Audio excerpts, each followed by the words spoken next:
All right, y'all. We give praise, esteem, and honor to the living Alahym in the name of Yahushua HaMashiach this day. And we pick this up in John chapter 5, verse 39. Search the scriptures, for in them you think you have eternal life. And there they will testify of me, and you will not come to me that you might have life. I receive not honor from men, but I know you, that you have not the love of Alahym in you. If I come out of his name, you receive me not. If another shall come in his own name, him you will receive. How can you believe which receive honor one from another, and not the honor that comes from Alahym only? Do not think that I will accuse you. The Abba, there's one that accused you, even Moses, in whom you trust. Had you believed Moses, you would have believed me, for he wrote of me. But if you believe not his writings, how should you believe my words? All esteem and praise to Abba and Shamayim in the name of Yahushua HaMashiach. Shalom, man.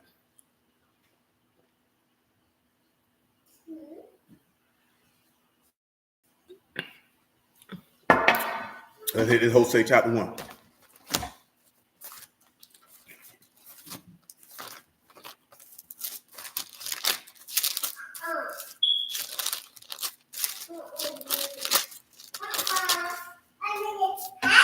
Hosea 1 and 10.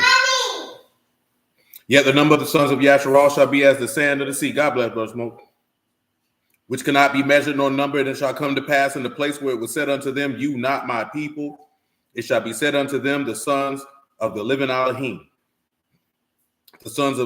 Then shall the sons of Yehuda and the sons of Yasharal be gathered together and appoint themselves one head, and they shall come up out of the land, for great the day of Yezreel. So listen, notice how it said again that they would appoint themselves one head. I think we discussed that in Ezekiel 37, the things of that sort from the John chapter 10.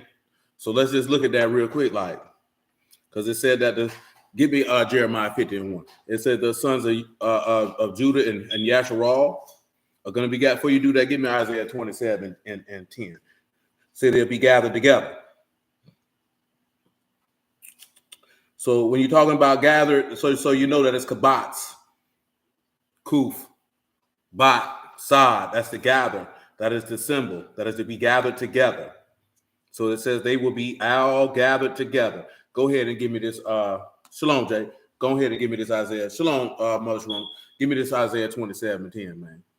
Yet the defense city shall be desolate, and the inhabitants forsaken, or the habitation forsaken, and left like a wilderness. There shall the calf feed, there shall he lie down and consume the branches thereof. When the boughs thereof are withered, they shall be broken off. The woman come, set them on fire.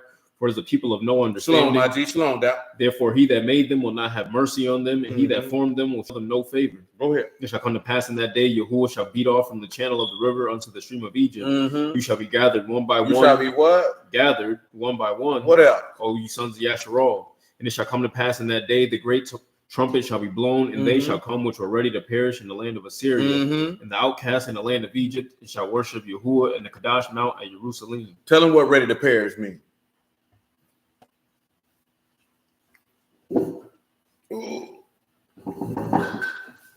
Babad, to perish, vanish, to go astray, to be destroyed. To be destroyed. All those who are ready to be destroyed. Excuse me. Give me Revelation 13, man. 13 and 6.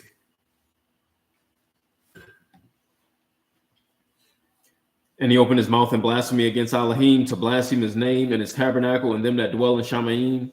And it was given unto him to make war with the saints and make war with the who? With the saints. Okay. To overcome them. And power was given him over all kindreds, tongues, and nations. And all that dwell upon the earth shall worship him, whose names were not written in the book of life, of the Lamb slain from the foundation of the world. If any man have an ear, let him hear. What he need to hear? He that lead into captivity shall go into captivity. He that kill with the sword must be killed with the sword. Here's the patience and the faith of the saints. Pause. Come over here to Deuteronomy 26, man. Give me Deuteronomy 26:1. Notice we read that because you looking at this particular man who is going to you have these people who are ready to perish. Matter of fact, you can read Revelation 12 and 7 before you read Deuteronomy 26:1. And there was war in Shamayim. Michael and his Malachim fought against the serpent, and the serpent fought and his Malachim and prevailed not, Neither was there place found any more in Shamayim. And the great serpent was cast out, that old serpent. That old serpent called the who? The devil. That's and right. Hashatan, which deceived the whole world. Mm-hmm. He was cast out into the earth, and his Malachim were cast out with him. Uh-huh. I heard a loud voice saying in Shamayim, now has come salvation and strength, and the Malchut for Alahym, and the power of his Mashiach. For the accuser of our brethren is cast down, which accused them before Alahym day and night. Mm-hmm. They overcame him by the blood of the Lamb. Overcame him by the what? By the blood of the Lamb. And the what? By the word of their testimony. And they loved not their lives unto the death. Listen, these are men who are ready to perish. Shalom, Brother Robert, man. These are people who are ready to perish. Amen, man. Shalom, Brother Marvin, man. These are people ready to perish. Again, this is important because it said those who were gathered, they were ready to perish, right? Now, I want you to come to Deuteronomy 26:1, man. I want you to hear that. And we got another one in Job, if we're going to talk about this here. We're talking about this here because this is going to pertain to a son of God, because clearly, obviously, that Adam was ready to perish. He was ready to be destroyed for his wife's sake. So we see that the son of God was ready to be destroyed for the word's sake, for his Abba's will's sake. And you have to be willing to do the same thing. Continue. And it shall be when you come into the land which Yahuwah Alahym give you an inheritance and possess it, and dwell therein, that you shall take off the first of all the fruit of the earth which you shall bring of your land, that Yahuwah Alahym give you, and shall put in a basket, and shall go into the place which Yahuwah Alahym shall choose to place his name there. Go ahead. You shall go unto the priest that shall be in those days, and say unto him, what you gonna tell this him? Day unto Yahuwah Alahym, that I am come unto the country which Yahuwah swore unto our fathers for to give us. That's right. And the priest shall take the basket out of your hand and set it down before the altar of Yahuwah. Listen, hold on back. I want you to hear this say. He said, you shall take the what out of the earth? The first of what? All the fruit. Now, you remember what we read in John chapter 12 on Wednesday? If you don't, he finna read it right now. John 12:20. First thing I want you to remember, this man said, you shall take the first of the fruit of all the earth out of the land that Yahuwah give you, and you put it in the basket and go to the place where he had chosen. You can go to the priest and you can confess that I am come unto Yahuwah, come unto the country which Yahuwah swore to our fathers to give us. Now listen to John 12:20. And there were certain Greeks among them that came up to worship at the feast. The same came there to Philip, which was of Bethesda of Galilee, and desired him, saying, Sir, we will see Yahushua. Philip come and told Andrew, and again Andrew and Philip told Yahushua. What he told him? Answered them, saying, The hour is come that the Son of Man should be esteemed. Truly, truly, I say unto you, except a corn of wheat fall into the ground and die. It what? Abide alone. But if it what? If it die, it do what? Bring forth much fruit. Now he telling you this is a man, he's ready to perish. And to be able to perish, he can be able to bring that first ripe fruit straight out of the earth. You know why? Colossians 1:14. We talked about this the other couple weeks back. Let's deal with it. In whom we have redemption through his blood, the forgiveness of sins. The what? Forgiveness of sins. Okay. Who is the image of the invisible Alahym. What else? The firstborn of every creature. What else? For by him were all things created that are in Shamayim and that are in earth, visible and invisible. Come on. Thrones, dominions, or principalities, or powers. All things were created by him and for him. And what else? He is before all things. What else? By him all things consist. One more. He is the head of the body, the assembly, who is the beginning, the firstborn from the dead. He the first what? Firstborn from the dead. You see how that's the first fruit of the earth right there, right? Now I want you to come back to Deuteronomy 26:5. I want you to read 26:4 and then read verse 5. Come on with it, man. The priest shall take the basket out of your hand and set it down before the altar of Yahuwah Alahym. Listen what he said. Shall speak and say before Yahuwah Alahym, a Syrian ready to perish. A who? A Syrian ready to perish. Let me ask y'all this question. Who is this Syrian that's ready to perish? Who is this Syrian that is ready to perish? Who is that? Who is this that Moses is speaking of in Deuteronomy 26? Who is that? Huh? No, it's not Abraham. Who is this Syrian?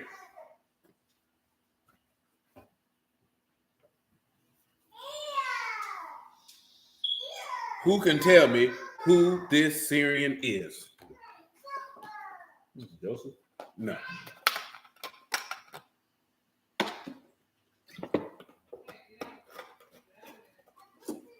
Either y'all slow on the draw or you ain't able to type.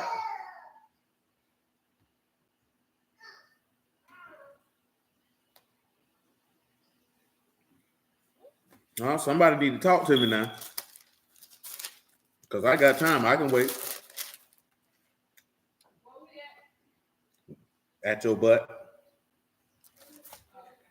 Oh. No, it's not Abraham.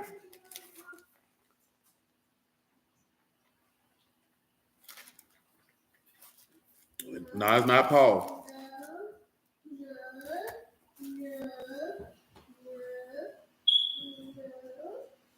Go to Genesis 43:1 so y'all can see who this Syrian is who ready to perish.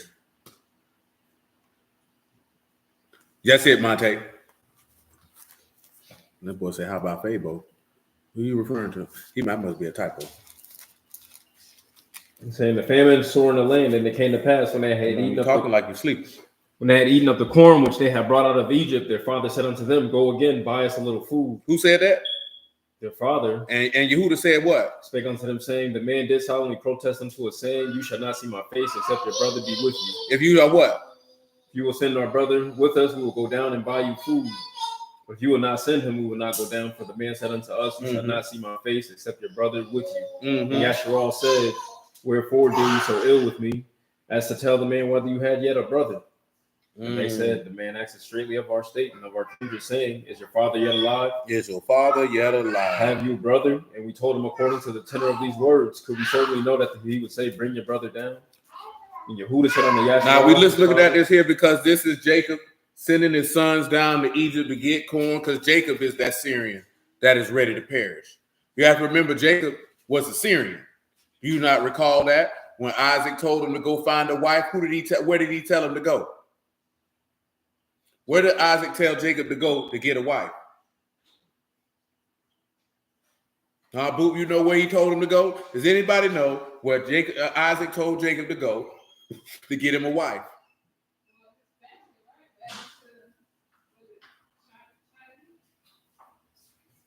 You talking about Khaldi? Isaac literally told him go to his mama's side of the family, who were Syrians, and go get you a wife from them. That's what he told him. Hold on, let me find it. That's right, to his uncle, which was his mother's brother.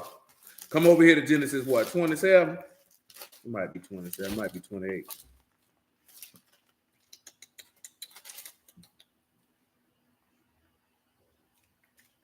I'm going to read it for you.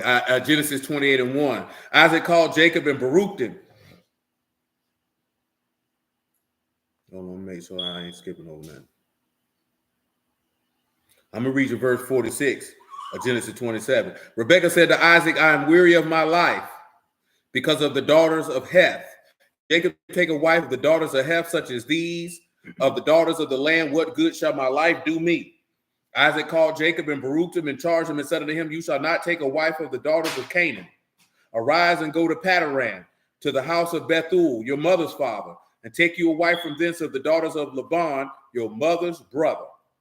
And Alahym Almighty baruch you and make you fruitful and multiply you, that you may be a multitude of people, and give you the blessing of Abraham to you and to your seed with you, that you may inherit the land where you are a stranger, which Alahym gave unto Abraham.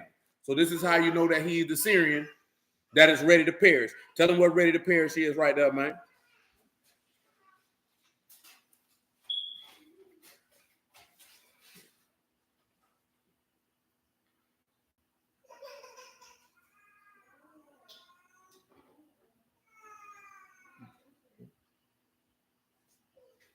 It's the same word.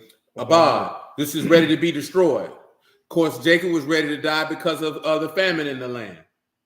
We still going to come back to what I was telling y'all about in Genesis chapter 6 with Adam, by the way. Don't worry about that. Now listen, read 26:5 one more time. So you shall speak and say before Yahuwah your Alahym, a Syrian ready to perish, my father. He went down into Egypt and sojourned there with a few and became there a nation, great, mighty, and populous. Give him Genesis 46:27. This is how you know this is Jacob and not Joseph, because Joseph didn't go down. Joseph couldn't produce a populous nation, because the nation is not the house of Joseph. It's the house of Yasharal. I can understand why you would think Abraham, but you have to look at that other part in that passage in Deuteronomy 26:5, where it said he went down into Egypt. A lot of times we forget that Jacob actually went into Egypt. He dwelt there. You know what I'm talking about? Remember, he was in Canaan as a stranger, and he went down into Egypt because Joseph was there. Because of, remember, this is how Yahuwah set it up to get you into Egypt. Remember, he already know what he gonna do and how he gonna do it. The lamb was slain from the foundation of the world. His will gonna be executed regardless. Continue. This is what? Genesis 46 and 27. And the sons of Joseph, which were born him in Egypt, 2 souls, all the souls of the house of Jacob, which came into Egypt, 70. 70. Remember, he went down 70. Came a great multitude out of 70. Let's come back to Deuteronomy 26 and 5. Read it one more time. Remember, right? We looking at ready to perish from Isaiah 27, right? Because he said the sons of Yehuda and the sons of Yasharal would be gathered one by one and appoint themselves one head. Now, of course, we know Yasharal ain't appointing themselves no head. Pause. You know what I'm talking about? We still got Jeremiah 50 on deck also. Come on with us. Shall speak and say before Yahuwah your Alahym, a Syrian ready to perish, my father. And he went down into Egypt and sojourned there with a few, became there they're a nation, great, mighty, and populous. And the Egyptians did what? Evil entreated us and afflicted us and laid upon us hard bondage. Hard what? Hard bondage. Give them bondage, man. Abodah, that's labor or service or work. Or service of captives or subjects. You were subject to hard labor. That's what that means. You were subject to tutors and governors until the time appointed. Come on with it. And when we cried unto Yahuwah, Alahym of our fathers, Yahuwah heard our voice and looked on our affliction and our labor and our oppression. Listen what else it says. Yahuwah brought us forth out of Egypt with a mighty hand. And with a what? Outstretched arm. And with what? Great terribleness. And with what? Signs and with wonders. See, pause. Give me Mark 16 and 14, if you would, please. Let me know move too quick, boy. We gonna run some things down, man. I've been listening to niggas argue and get mad. That jump wild. I think that was Wednesday before we went live. Them boys were getting mad when we were talking. Yeah, because I did mention to y'all about the male temple prostitute. Them boys was upset by the male temple prostitute. You know what I'm saying? These boys today, I don't know what they've been arguing about. They were just arguing about where white people come from. But we came on here. Then shoot, Will just sent me something. These boys trying to disprove Paul letters, man. Man, look here, man. I just told Mother Sharona this here, and I tell y'all this all the time. Shalom, Brother Nate. These people out here trash with this word, boy. Man, once you strip away that they Israelites, once you strip away, if you like them, like personally, whether you know them or not, like you like, I like that guy. I'm not saying that you can't like these people are not likable or that they wicked. That's not what I'm saying. I'm talking strictly skill. I don't care about nobody personally. I don't know these people personally to like or dislike them. You know what I'm saying? See, I know some people you just dislike people. You ain't even got no reason to dislike these people. Like, I don't know these people. If you dislike somebody that you don't actually know, you have a mental problem.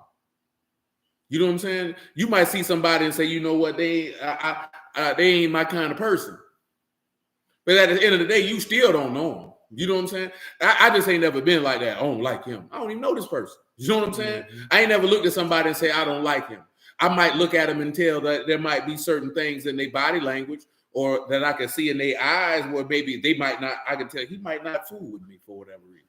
You know what I'm saying? But I ain't never looked at somebody, I don't like him. I can't dislike someone I don't know. We talking about strictly skill. But he boy booted, boy. I'm talking about but basura, like them Spanish dudes used to say when I was up the road, man, them boy be playing softball and the boys couldn't play. The Spanish boy be like that, basura. Boy, these boy basura out here, man. Boy, they trash. They trash. I tell y'all this all the time, boy, you better listen to the voice of the shepherd, boy, because a lot of these boys are trash. And I don't say that out of no pride or like I just want everybody to be trash. It's really disheartening and sad, to be quite honest to you. You know what I'm talking about? If people's lives on the line. And dudes is trash. You know what I'm saying? That ain't nothing like, yeah, that's great. That's not great. You know what I'm saying? If people going to hell behind this junk, man. Yeah, man. Yeah. That's what I just heard them boys were talking about. They omit the book of Heat. That's their business. You know what I'm saying? Because them boys trash with the word too. You know what I'm saying? Butt cheeks. But individuals like that, you got to do like what the Lord told you to do. You got to leave them alone. They blind leaders of the blind. And if they both be blind, they're going to fall in the ditch. See, a lot of brothers get caught up, man. You ain't got to get, once you determine certain things, man, you can't get in no scriptural battle with them people. You know why? Because like I told y'all Wednesday, what they own, they own. And it ain't really nothing that you going to say that's going to turn them from being on what they own, but the mercy of the Lord. Sometimes you just got to know to let people be. You know what I'm saying? Because them boys locked in on what they own. It ain't going to matter what nobody show them. It ain't going to matter what nobody say to them. It's not going to matter. It ain't going to matter. Come on, man. Where you at? Is that Mark 16:14? Yes, sir. Afterward, he appeared unto the 11 as they sat at meat and upbraided them with their unbelief and hardness of heart, because they believed not them which had seen him after he was risen. He said unto them, go you into all the world and preach the gospel to every creature. He that believe and is baptized shall be saved, but he that believe not shall be damned. Go ahead. These signs shall follow them that believe. These signs shall follow them that believe. In my name shall they cast out devils. They shall speak with new tongues. Paul, I only wanted to come over here for you to hear him say that those signs and wonders will follow the apostles, just because in the aspect of Yahushua brought you out of Egypt with a mighty hand and an outstretched arm with signs and wonders also. And we've went over that before. You know what I'm talking about? Because you were a Syrian that was ready to perish. You know what I'm talking about? Because it's talking about first fruits. You did. This is what they were instructed to do out of the law to do on Pentecost. You know what I'm talking about? Which is why it's talking about the first fruit of all the land. I know a lot of brothers don't talk about it too often, but that's what this is about. I didn't want to mention that to you because when he telling them to do this here, of course, you know the Ruach coming. I seen what you said, bro. He said Israel allowed to blaspheme the Holy Ghost. See, you can't even listen to nobody who talk like that. If somebody tell you could blaspheme the Holy Ghost, see, this is why I tell y'all, you hear what somebody say and then see what the words say. Because the Lord said, if you blaspheme the Ruach HaKodesh, the Holy Spirit, the Holy Ghost, I don't care how you say it. That man said, ain't no forgiveness for you. You going to hell. So if another man come over here and tell you you could do that, what you going to go with? I don't care how many verses that he try to throw at you. What did the Lord say? And if he said you going to hell for that, then you supposed to be able to determine God is not with this person. I'm not finna argue, debate, struggle, fight, or listen to him. I'm telling you this here so you can maintain your peace. See, a lot of y'all disturb your peace because you think you're supposed to fight every battle and destroy every teaching. No, you're not. That ain't your job. He didn't even tell men who preached the word to do that. You know what I'm talking about? There has to come a time where you be like, you know what, get it for him, man. Matthew 15 and 10, man. Sometimes, man, you just got to walk away, bro. I ain't gonna lie to you. You got to walk away. Because once I don't listen to them boys, I don't follow what they got going on. But if I'd have heard that, it's a wrap. I'm not listening to him no more. That's the same way I told you to do. Who run GOCC in 2010? When that man made a video talking about, yeah, he was sleeping with dudes' wives in the congregation. I said, oh yeah, that man can't teach me how to make a peanut butter and jelly sandwich. I'm good. I'm not listening to this nigga. Why am I listening to a nigga who is admitting he was smashing dudes' wives, bro? I'm not listening to this nigga. I ain't saying nothing about him going to hell. I ain't saying nothing about he can't repent. I'm saying I'm not listening to this nigga. Because if this nigga didn't have the integrity and the wherewithal of the word in him not to do that, then why in the hell would I listen to him after that? You gonna tell me God was in him? And that means if God was in him, he heard God's voice and disregarded it, which is worse. Because if God was in, he didn't sleep with one man's wife.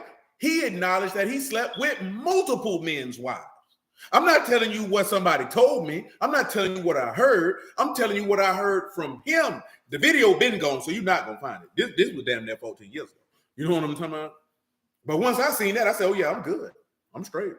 I'm not listening to him. I don't care how many people he telling he an Israelite. And if you think telling people they are Israelite is greater than the fact that this nigga was smashing men who he was sitting down eating with wives, you ought to go to hell with him. You know what I'm talking about? Straight up and down. That nigga can't teach me nothing. about nothing. I mean nothing. Absolutely not. I'm not listening to him. He said, don't understand that they're the very ones who, I mean, hey, they ain't supposed to understand. You know what I'm saying? They're not supposed to understand. Don't get me wrong. I understand why people be frustrated, but you got to have some wisdom too, man. Come on, man. And he called the multitude and said unto them, hear and understand, not that which go into a man, into the mouth that defile a man, but that which come out of the mouth, this defile a man. Come on. Then came his disciples and said unto him, know you that the Pharisees were offended after they heard this saying? We don't give a damn. But he answered and said, every plant which my heavenly Father have not planted shall be rooted up. Rooted up. Let them alone. They be Let blind. them what? Let them alone. Let them what? Let them alone. Why, Lord? They be blind leaders of the blind. And if they both be, the blind lead the blind, both shall fall into the ditch. That man say, leave them alone. Leave them alone. Leave them alone. That means, guess what? That means don't argue with them. Don't debate with them. Hell, don't even watch their content. Leave them alone. You know what I'm talking about? Leave them alone mean leave them alone. Not let's prove their doctrine wrong. That's not what that means. So we have to ask ourselves, why we just can't leave these people up? That's why I told y'all, man, it's a lot of these dudes, man, I don't follow what they got going on. It's not because I think I'm better than them. Man, I already know, boy, them boys can't see. I already know it. And you know how I know it? By what they preaching, man. You know what I'm talking about? I can't talk about how they living because I'm not around them. You know what I'm talking about? But what they teaching, I know full well I can't listen to you. I can't listen to you. I wouldn't dare. I wouldn't dare.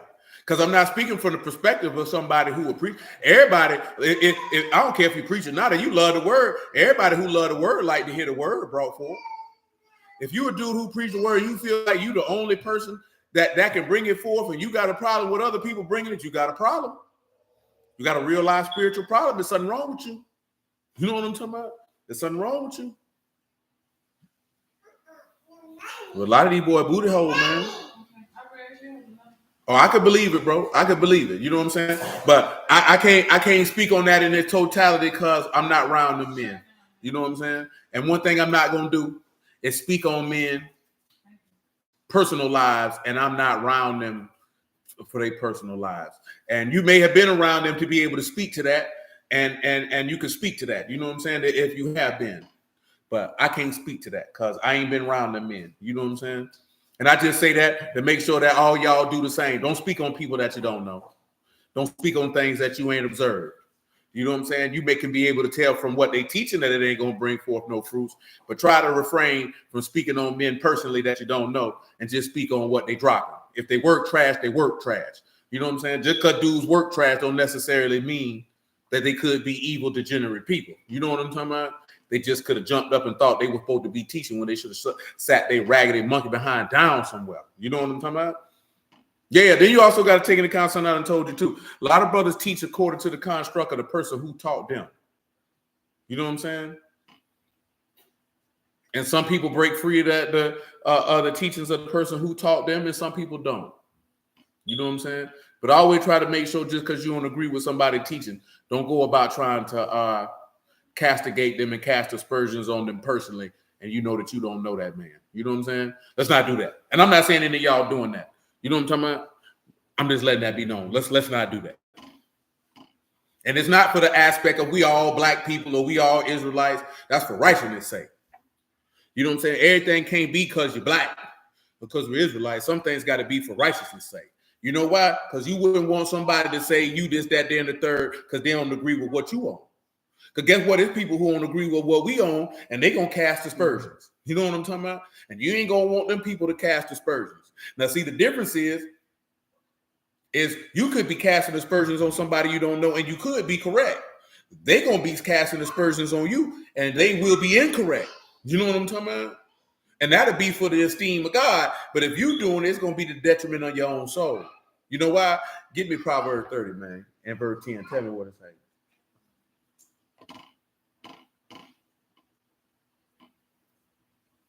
Accuse not a servant unto his master, lest he curse you and you be found guilty. Don't do what? Accuse a servant unto his master, lest See he this? curse you. Shalom, And you be brother found Shaul. guilty. Listen, read it again. Accuse not a servant unto his master, lest he curse you, and you be found guilty. That's why you don't do that, especially if you don't know what's going. Did he say? He said, "Don't accuse a servant to his who? His master. Lest the master do what? Lest he curse you, And you be found guilty. Don't do it. Don't do it. Tell him what accuse is right there, man. Lashon, to use the tongue to slander, Yeah, to accuse. Don't be slandering. Remember, that's what the devil do. He's slandering and accuse. You know what I'm talking about? Because if you don't know people personally, if you ain't seen it, that's what you're doing.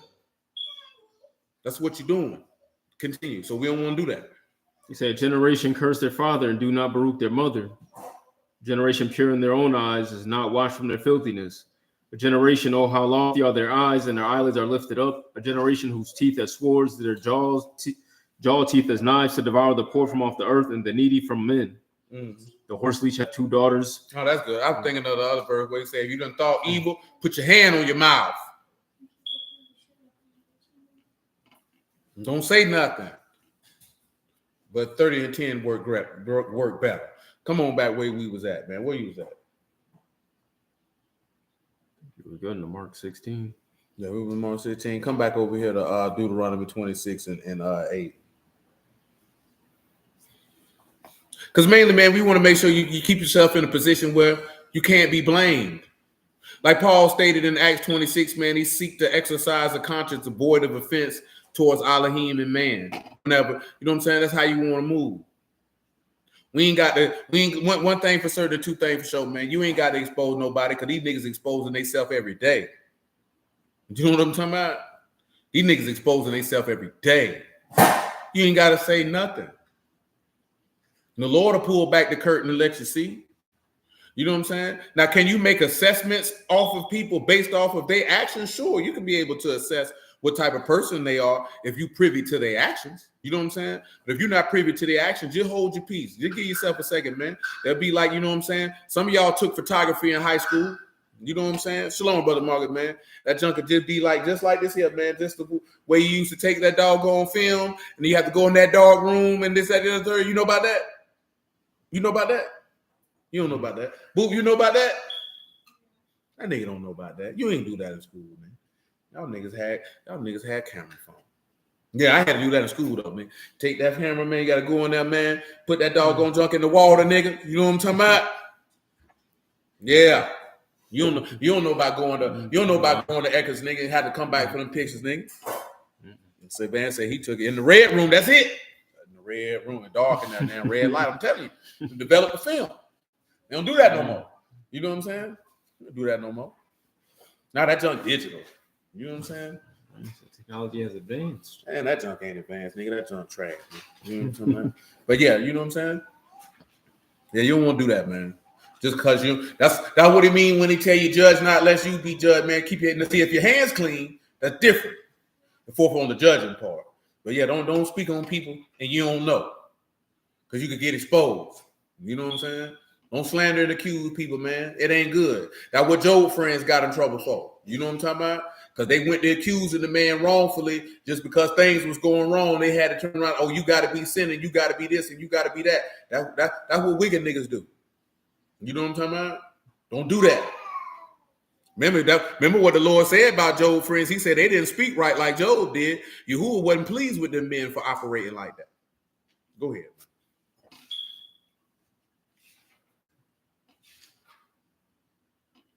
It said, Yahuwah brought us forth out of Egypt with a mighty hand and with an outstretched arm and with great terribleness and with signs and with wonders. And he hath brought us unto this place and hath given us this land, a land that flow with milk and honey. Mm-hmm. Now behold, I have brought the first fruits of the land. Which Yahuwah what? Have given me. And you said it before who? Yahuwah your Alahym. And what you gonna do? Worship before Yahuwah your Alahym. And you shall rejoice. And every good which Yahuwah your Alahym have given you unto and unto your house, and you and the Levite and the stranger that is among you. That's good. Because he's finna talk about tithing. We don't want to talk about that. Okay, so let's go to Jeremiah 50. Yeah, Jeremiah 50 and 1.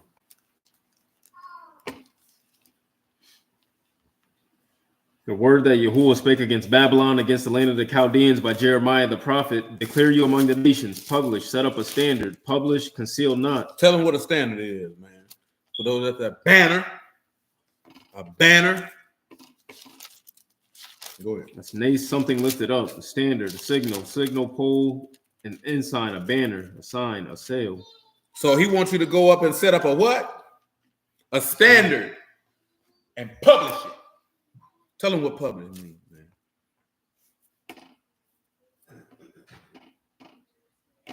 They say I use that Polaroid with my uncle. Yeah. You know the Polaroid that did what you had to go in the photography room, like I said, like bro said, the red room, instantly. You know what I'm talking about? And when you had to take that man, I can remember that junk now. I'm talking about he had to take that film and put that junk in that bucket. You know what I'm talking about? A little bit of water in that hole. You know what I'm saying? Move him around a little bit. You know what I'm saying? Picture come right on the live, man. Black and white photograph then. That what came out. I definitely did that. You know what I'm saying? And then what else I did? I know in elementary school we had to use, what's that thing you use to heat up the clay? The kiln. Yeah, we had to do the kiln. You know what I'm saying? I made a bus that looked like a clump of human excrement. You know what I'm talking about? You know what I'm saying? And then I definitely did, that was in elementary school. And then, you know, we still had home economics. I definitely made a cake from scratch. You know what I'm talking about? Yeah, they don't got home economics more. That's why these hoes can't cook. You know what I'm saying? Your mama ain't teach you, the school ain't teach you. You're just scarred out here. You ain't eating nothing but crab legs and drinking liquor. All she want to do is drink Don Julio and eat garlic crabs. You know what I'm saying? pH balance all off. You know what I'm talking about? Just funky and stank. That's what these hoes be on, man. Man, I be listening to some of this junk, man. I don't even know why these dudes be listening to these bras online to be getting themselves upset. Man, y'all know that these people online, how many of y'all ain't meet nobody in real life talking like that? You know what I'm talking about? Y'all don't realize them scallywags and freak hoes, man. You know what I'm saying?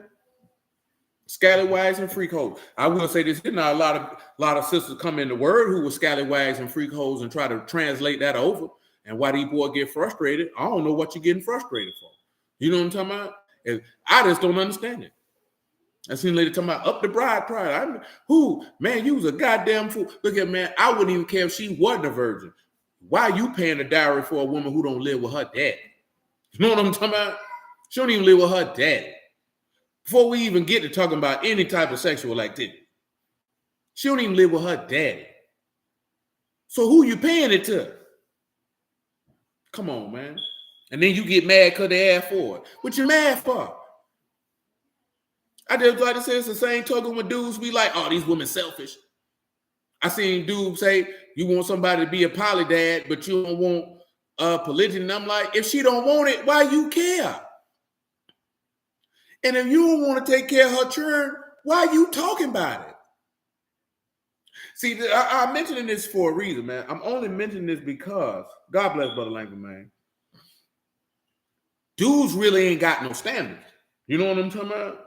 So what do I mean by that? Because we talking about lifting up a banner, lifting up a standard. You know what I'm talking about? Because lifting up that banner, that ensign, that pole is to lift up Mashiach. You understand? That's a standard. See, like Nehemiah said, I'm not coming down to you. You got to come up to me. I'm doing a great work. You understand? So you got men who ain't got no standards. So they approach women, and since they don't have no standards for a woman, period, they'll try to shame a woman to participate in what they got going on because they have some type of physical desire for this woman or just physical desire, period. It's the same token that a woman coming with a standard, but the standard that you holding is not equal to what it is that you're offering. You know what I'm talking about? See, there's nothing wrong with a lady having a standard, but the standard that you're holding has to be equal to the value that the person is going to get in return. You know what I'm talking about? See, you can't demand this, but he only gonna get this. And that's not has nothing to do with your sexual activities, if you would. You know what I'm talking about? It's gonna have to deal with the value and benefit that you're gonna add as a woman. Because you can have whatever standard you want, and you can desire whatever you want.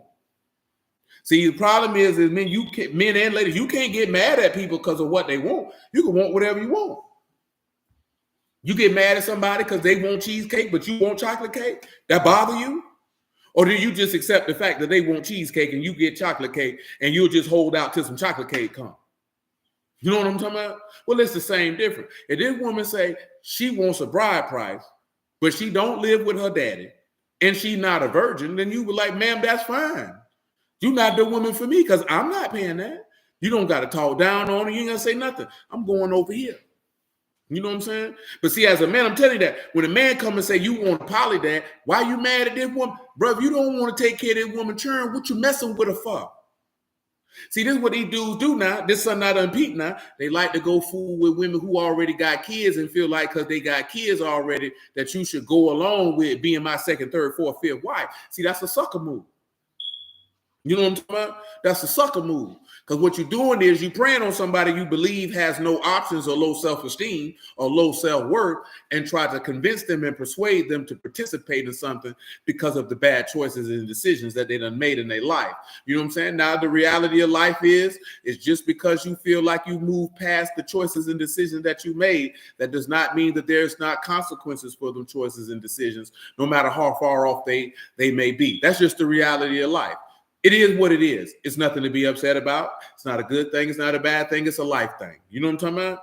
But when you run across a dude, man, and this nigga be on some old, well, you already got 2 kids. Well, my nigga, why is you picking her and then trying to shame her to being with you because you got 2 kids? That don't speak on her. That speak on you.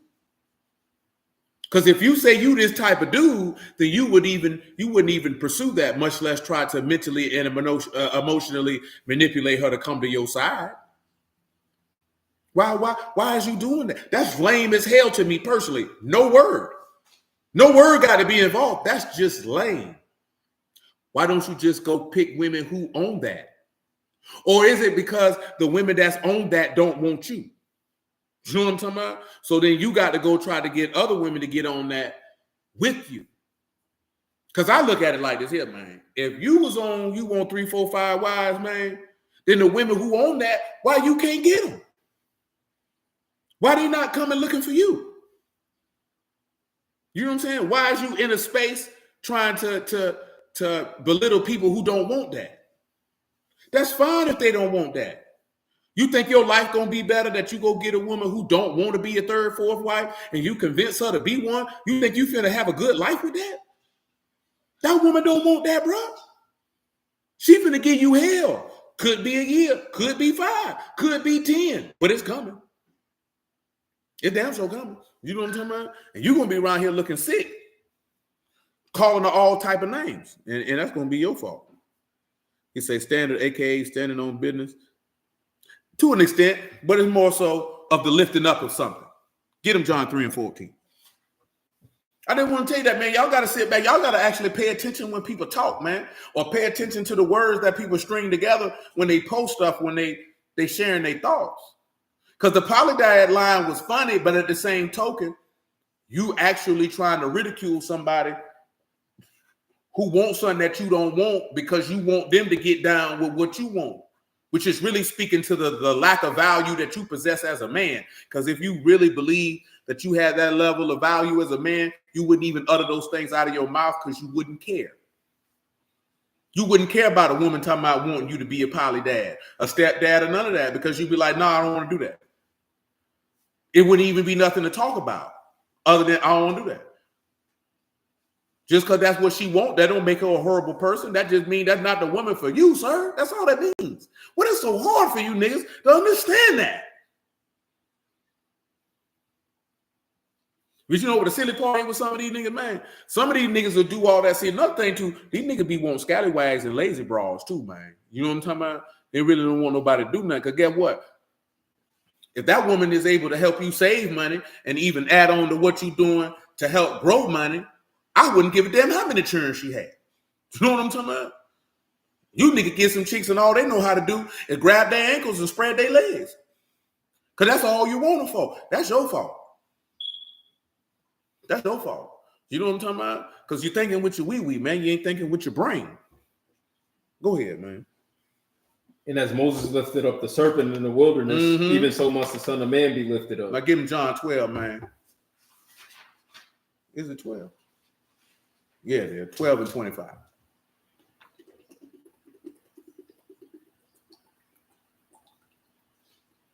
He that loves his life shall lose it. He that hates his life in this world shall keep it unto life eternal. If any man serve me, let him follow me. And where I am, there shall also my servant be. If any man serve me, he will my Abba honor. Him will my Abba honor.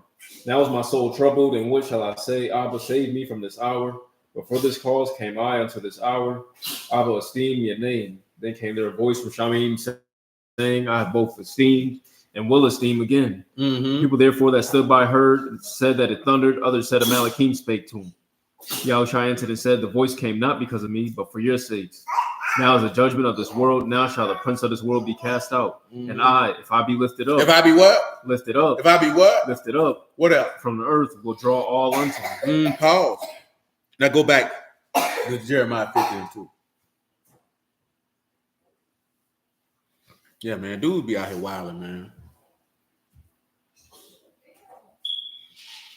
You know, one thing I gotta notice with a lot of people, man, male or female, is that most of them don't want nobody who got the mind of God in them. That ain't what they really want. I can tell you from observation, most women don't want no righteous man. You know what I'm saying? They can talk to they mouth fry fish until their face turn blue. You know what I'm talking about? I can say that in general. And truth be told, mass majority, that ain't what they want. You know what I'm saying? That ain't what they want. They ain't what they want. And then I can tell you this here too. You talking about a virtuous woman, a godly woman, a woman of faith, dignity, and honor. Oh, most dudes don't want that. I can tell you that right now. You know what I'm saying? It's the same in the opposite direction. Please don't get it twisted. Now I'll tell you this here. Most men think they're righteous and most women think they're virtuous, and the mass majority of us are not. But I can tell you this here, most dudes don't want that. Most people in their word, man, all they want to do is just look the part and beat and ski. That's it. That's all anybody want to do. You know what I'm talking about? Because it's a different level of person when you're interacting with that, man. You know what I'm saying? And most people don't want to interact with that. Because if you're interacting with a virtuous woman, if you're interacting with a righteous man, that means the power of God is in your face every day. You know what I'm saying? And if you don't really have a desire for the power of God in your life, that's going to offend you. So you'd rather have somebody play the part than actually be the part. You know what I'm talking about? That's real now. You know what I'm saying? Now, I ain't going to say that might be for most of y'all, but I can tell you, for most of these niggas on the internet, they ain't what they want. They ain't what they want. Because guess what? If you got you a godly woman, you ain't going to have too much to say about that woman every day. You ain't going to be able to say she ain't this and she ain't that, because she going to be doing what this book say.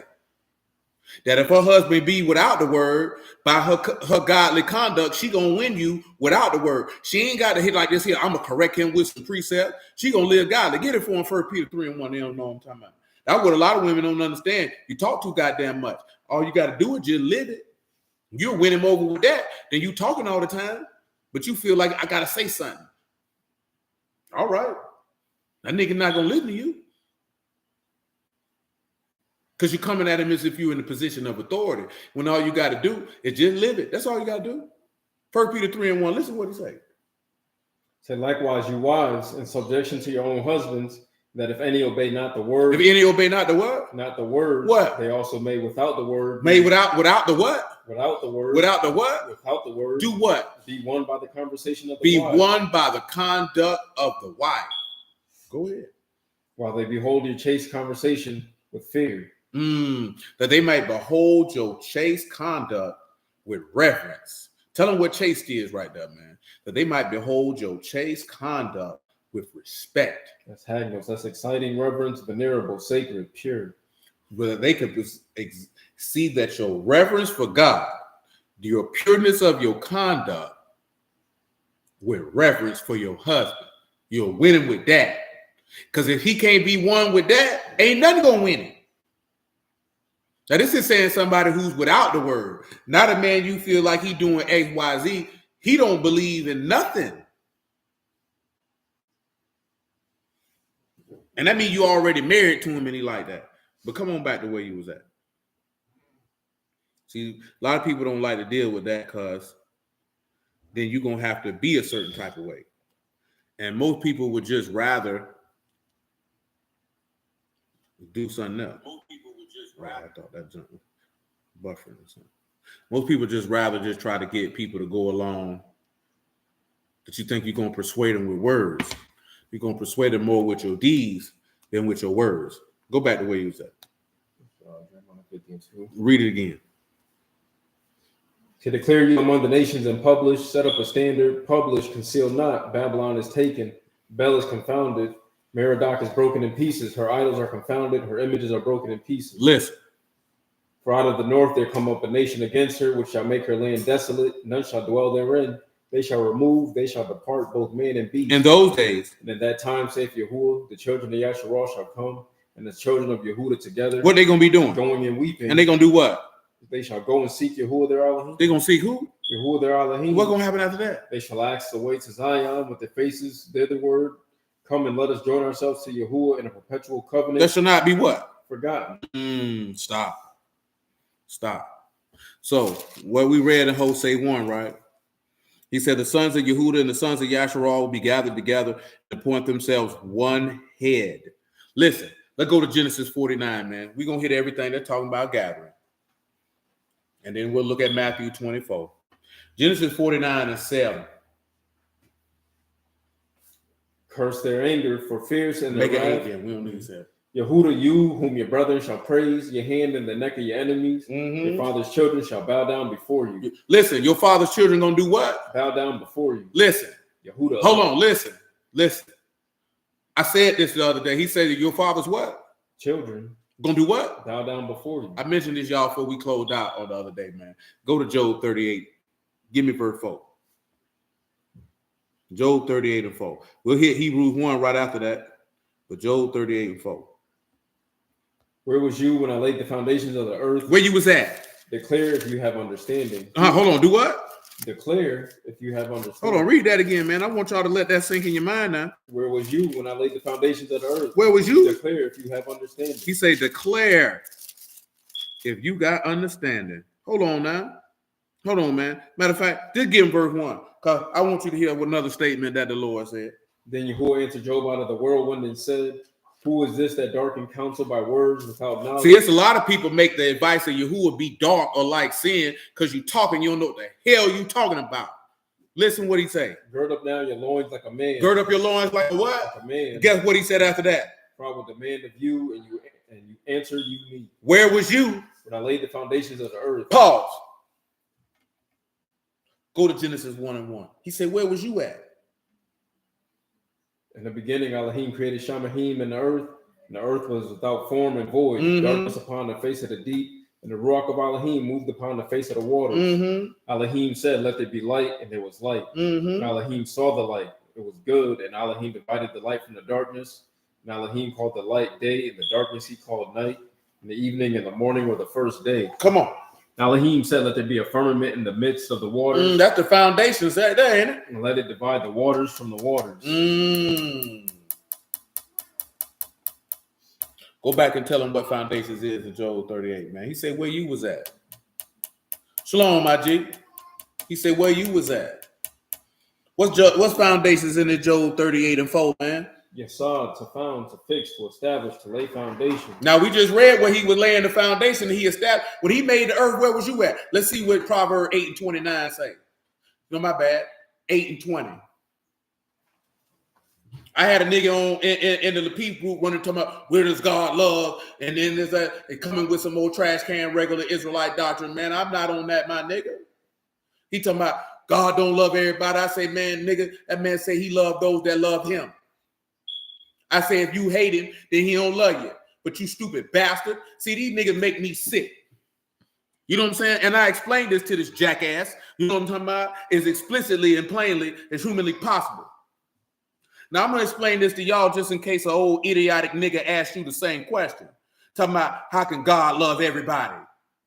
I say, you niggas so goddamn stupid that you don't need to be opening up no Bible, running your mouth. He said, that's what's wrong with you, Christian. I started to tell him something that I'm not going to say on this camera. Because I wanted to be disrespectful. I said, bro, I ain't even no Christian. I don't even know where you got that from. I gave you a book to support what I said. Now, let me tell y'all something, right? This is what these niggas don't understand. Does Yahuwah love everybody? No. You know what I'm talking about? He said he loved the righteous and he hate the wicked. That's what he said in Psalms. You know what I'm talking about? Get it for him. Matter of fact, Psalm 45 and 7. I'm gonna run all this down. It's gonna come back to the point I'm trying to make. Where you was at before that? Proverbs 8. You just come back, we coming back to Proverbs 8. Just forgive me. You know my mind bad. Psalms 45 and 7, man. Tell me what that say. That say you love righteousness and hate wickedness. Bomb. Look at that. What he say he love? Righteousness and hate what? Wickedness. Now give me Psalm 21 and 8, man. Your hand shall not find out all your enemies. Your right hand shall find out those that hate you.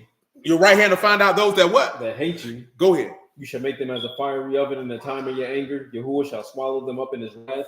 That man say those that hate him, he gonna swallow them up in his wrath in a fiery oven. That's what he said, right? Now give me Deuteronomy 7:6 and tell me what that say.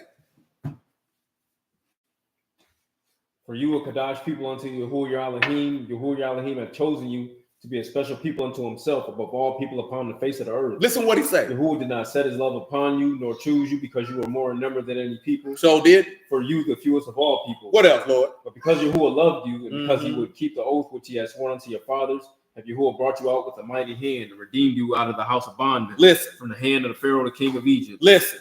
Know therefore that Yahuwah your Alahym, he, Alahym, the faithful Alahym, amen, which keep covenant and mercy with them that love him and keep his commandments. He said he keep mercy with them that what? That love him. That's what he told you in Psalms too. Keep his commandments for 1,000 generations. Listen what he say after that. Repay them that hate him to their face. He gonna repay them that hate him to his what? To their face. To their what? To their face. Listen, don't Leviticus 26 say if you walk contrary to him, he gonna do what? Now listen. Come over here to Proverbs 8 and 16, man, and read that for me, please, sir. Because this is what I told the damn fool. By my princes rule and nobles, all the judges of the earth, I love them that love me. I love them that what? Love me. I told this man that Yahuwah love those that love him. We gave him to John 14:21. He said, if you keep my instructions, he it is that love me, and I will love him, and me and my Abba will manifest ourselves to him, or will dwell in him. I want you to read me Proverbs 8 and 32 with haste, and then we're going to come right back to Proverbs 8 and 20. Because this nigga told me get some understanding. I say, man, see, that's what's wrong with you niggas, man. You don't understand what somebody's saying, and the first thing you want to do is hold yourself superior to understanding to somebody else, and you don't know what the hell you talking about, doing exactly what he said in Job, darkening this man's counsel because you speaking with knowledge with no understanding, you jackass idiot. You know what I'm talking about? And see, when that happens, that's when I begin to become disrespectful, rude, and belligerent, and any other adjective that you can come up with to be as disrespectful as possible to a blind, dumb teacher. You know what I'm talking about? Because these niggas don't know what the hell they talking about. But before we go ahead and read that for me, man. Proverbs 8 and 32. I promise I hate all of them niggas. Say now, therefore, hearken unto me, O you children, for Baruch they that keep my ways. He say, hearken unto me, O you sons. Blessed are those that do what? Keep my ways. Blessed are those that do what? Keep my ways. And he say, he the way, the truth, and the life. You understand? And if you keep the way of Kadash, that means you keeping Yahusha, which means you're going to be blessed in your doings. Listen to what he say. Baruch the man that hear instruction and be wise. Baruch the man that hear Musar. Is that Musar there? Baruch the man that hears, that take holds and grabs to chastisement and rebuke. Is Musar there?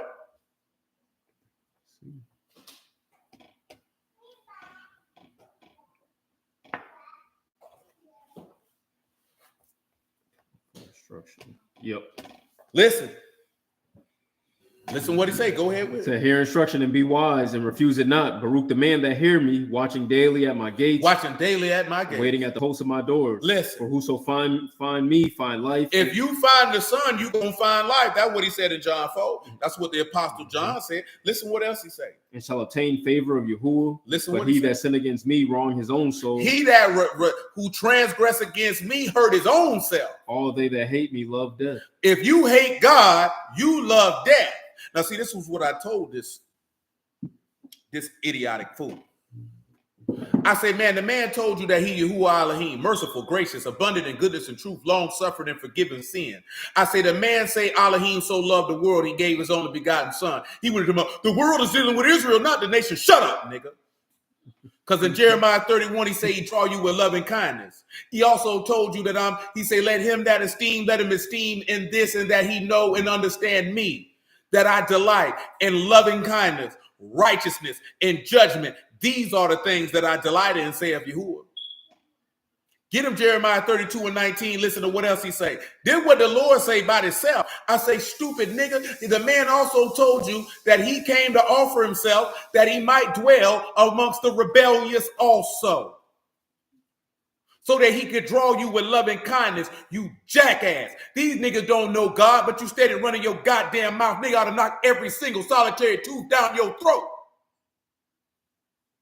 Because you're repeating the same idiotic garbage day after day. Because you're too stupid to understand. You thinking, oh, we Israelites, you know the law. Shut up, nigga. That's not what the man didn't come to draw you to him by not eating no pork, fool. The man came to draw you to him by showing the love of God because you wasn't worthy of the love. How else you thought you was going to come to him? What else you thought he was going to draw you in? How you going to become a son if he don't show you the opportunity to become a son through the offering? How you going to be adopted in the family if he don't come in to show you the power of God so you can become that? You don't become a son of God because you an Israelite, nigga. You're not a son of God because you keep commandments, boy. That's what I mean when I be telling you that these dudes are trash. They're trash.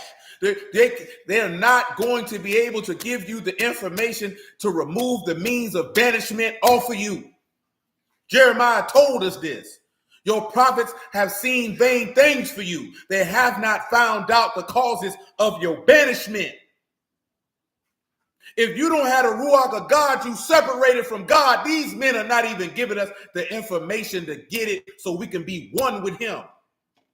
They don't even care if you won with him because you thought the man was lying when he said they ain't getting in the kingdom of Alahym and they trying to stop those who getting in from getting in. You thought it was a joke because you want this to be a black power movement. We Israelites, the people. Man, you go for that people junk, you're going to go to hell.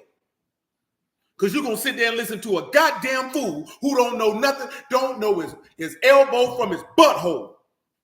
Try to tell you about a God that he don't love, no fear, believe, nor serve. Come on, man. You got to be better than that, my nigga.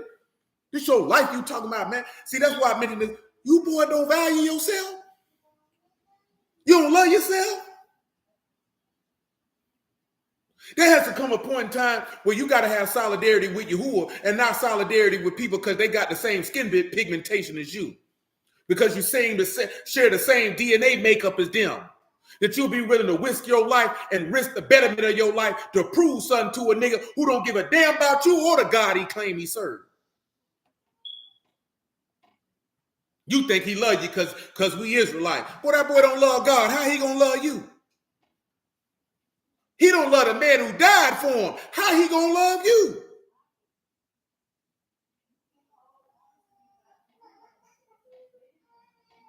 Come on, man. I still got stuff to deal with, ready to perish. I ain't done with that. So you show loving kindness unto thousands, recompense the iniquity of the fathers. He showed loving kindness to who? Unto thousands. Unto who? Unto thousands. Man, give him 17, man. Fuck that, man. Let Yahuwah be his king.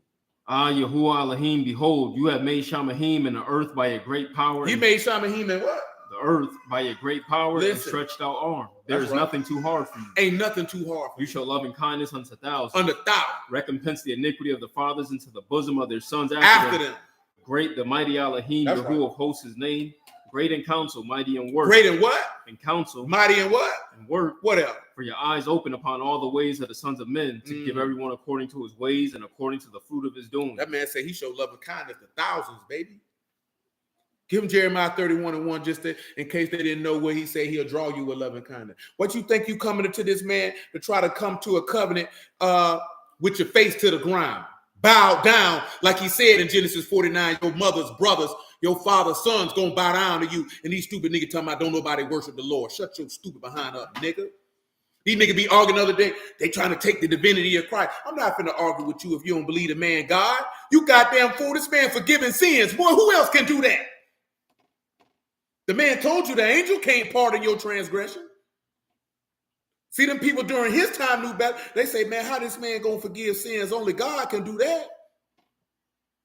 We so stupid. This man got the power. This man said he got the power to give life, judge, and forgive sins. But you read in Exodus 34 when he said, Yahuwah Alahym, merciful and gracious, forgive sin and iniquity, and you don't think that's Yahuwah. You ain't think that they were looking at Yahuwah in the face. Can't no man forgive sins, boy. Man can't forgive sins because he in sin. How a man gonna forgive sin and he in sin, boy? That's why the man had to die and resurrect and put back on the esteem that he had before the world war, man. That's why he had to do that, man. Why you think he had to do that, man? Golly. God damn it. These niggas make me sick because they don't believe God's word. Come on, man. Jeremiah 31. At the same time, saith Yahuwah, will I be the Alahym of all the families of Yasharal, and they shall be my people. Thus saith Yahuwah, the people left of the sword found mercy in the wilderness. The people left of the what? Of the sword found mercy in the wilderness, Yasharal, when I went to cause him to rest. Yahuwah have prepared of old unto me. Yea, I have loved you with an everlasting love. I loved you with a what? Everlasting love. I loved you with a what? Everlasting love. I loved you with a what? Everlasting love. So therefore, with loving kindness have I drawn you. Come on, man. That man said he gonna draw you with loving kindness, man. Hold on. He did literally say all hail after he risen. That's literally a command to bow. You know what I'm talking about? And them boy did it too. Amen, Brother Francis. And them boy did it too. No hesitation. No hesitation. But that's another conversation for another day. But listen to me, man. Read that verse again. One more time.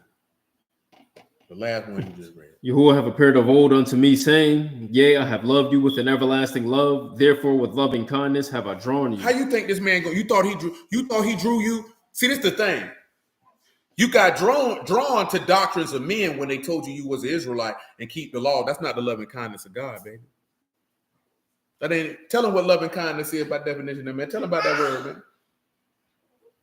If they don't know about it, those of y'all who've been around here, you know about it. Kased. Listen. Goodness, kindness, faithfulness. Hold on. Goodness, kindness, faithfulness, and whatever. That's it. God, mercy. God, favor. Kindly, kindness, merciful, reproach, and then wicked thing. Listen, read it again from the top. Look at what he said he drawing you with. So Yahuwah have appeared of... No, the definition. Listen to what he said he drawing you with now. He said loving kindness. Mm-hmm. We also read he said he showed loving kindness to thousands. He also say loving kindness what he delights in. Listen to what it is by definition. Goodness. Said goodness. Ain't that hold on? Ain't that one of the things when he proclaimed his name? Mm-hmm. Kindness and faithfulness. And mercy. And he said those are the weightier matters of the law, which people leave undone. He said he would draw you with his mercy, with his kindness, and with his faithfulness. He ain't gonna draw you with no laws, baby. The law can't draw you. Ain't no loving kindness in the law, boy. Show me where there's mercy in the law. I'll wait. Show me where there's kindness in the law. I'll wait. The law can't be faithful because the law is inanimate. So you can't show me that either. So that's not what he's drawing you with. That's not what's going to make you a son of God. John 1:12, listen to it.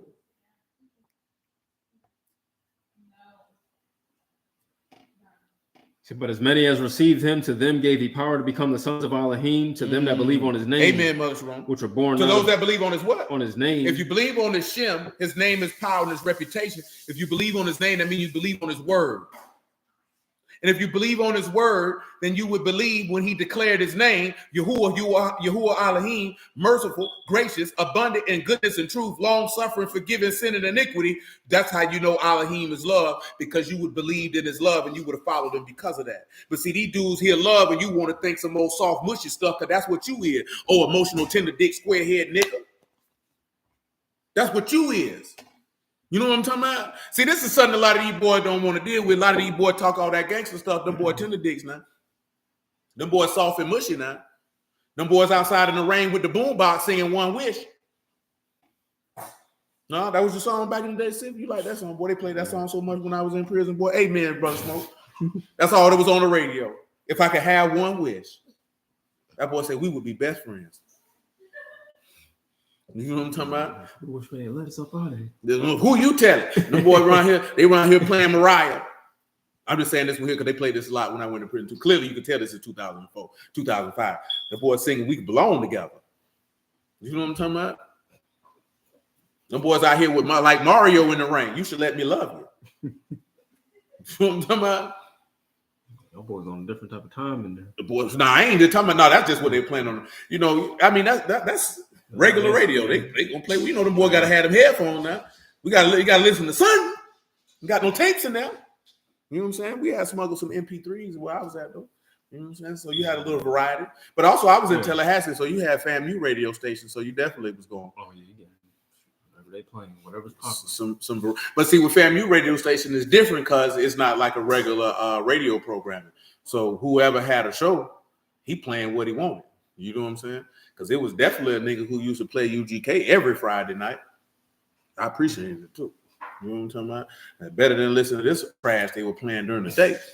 You know what I'm saying? But a lot of these boys is soft and weak emotionally. That's why when they hear the word love, they automatically go to emotionality and weakness and things of that sort because they're really revealing that that's how they love and that's how they see love. Now, me myself, I wasn't taught nor raised that that's what love was. Truth be told, I was taught and raised that love is exactly what Yahuwah said it was. You know what I'm talking about? So looking at love from an emotional standpoint was never a thing for me. You know what I'm talking about? I don't even know how it's possible to love emotionally, to be quite honest with you. You know what I'm saying? I don't know how you're able to do that. You know what I'm saying? Now, I'm not being funny or nothing. I never understood how do you love someone emotionally? How is that done? The reason why I say that because emotions leave. So how can I love you emotionally and emotions are not permanent? You know what I'm talking about? Like when you see your child, you love your child because that's you manifested in flesh and bone. You know what I'm talking about? Preferably, you say you love your wife. You say you're going to love your wife because she loved you. That means she loved you based on how she interacts with you. Because when you look at the text, this man don't love you emotionally. He loves you. He said, I love those that love me. You know what I'm saying? So he's going to manifest the actual physical manifestation of his love based on your physical manifestation of your love towards him. So we can talk about love and have no conversation about emotionality. When you, and I'm telling y'all this, man, because y'all got to start learning and understanding some of the thought processes of human psychology and things of this nature. Because when a man, if you know what love is according to the word, you know what it is, and you talk about the love of God to an individual, and they go to talk about, see, that's that weak Christian stuff and emotions and feelings. That's how that man loves. He's actually projecting and telling on himself. Because if he knew the love of God, he wouldn't say that. He would say amen. Yeah, that is R&B music, love emotion. That's why a lot of the women talk, I want 90s R&B type of love. You want a fantasy love. Because Mary J. Blige sung 90s R&B love. Ain't nobody ever loved her. Nobody. You know what I'm talking about? You look at some of the people who sung them songs, them people ain't never had nobody who loved them. Hell, they ain't write them songs anyway. You know what I'm talking about?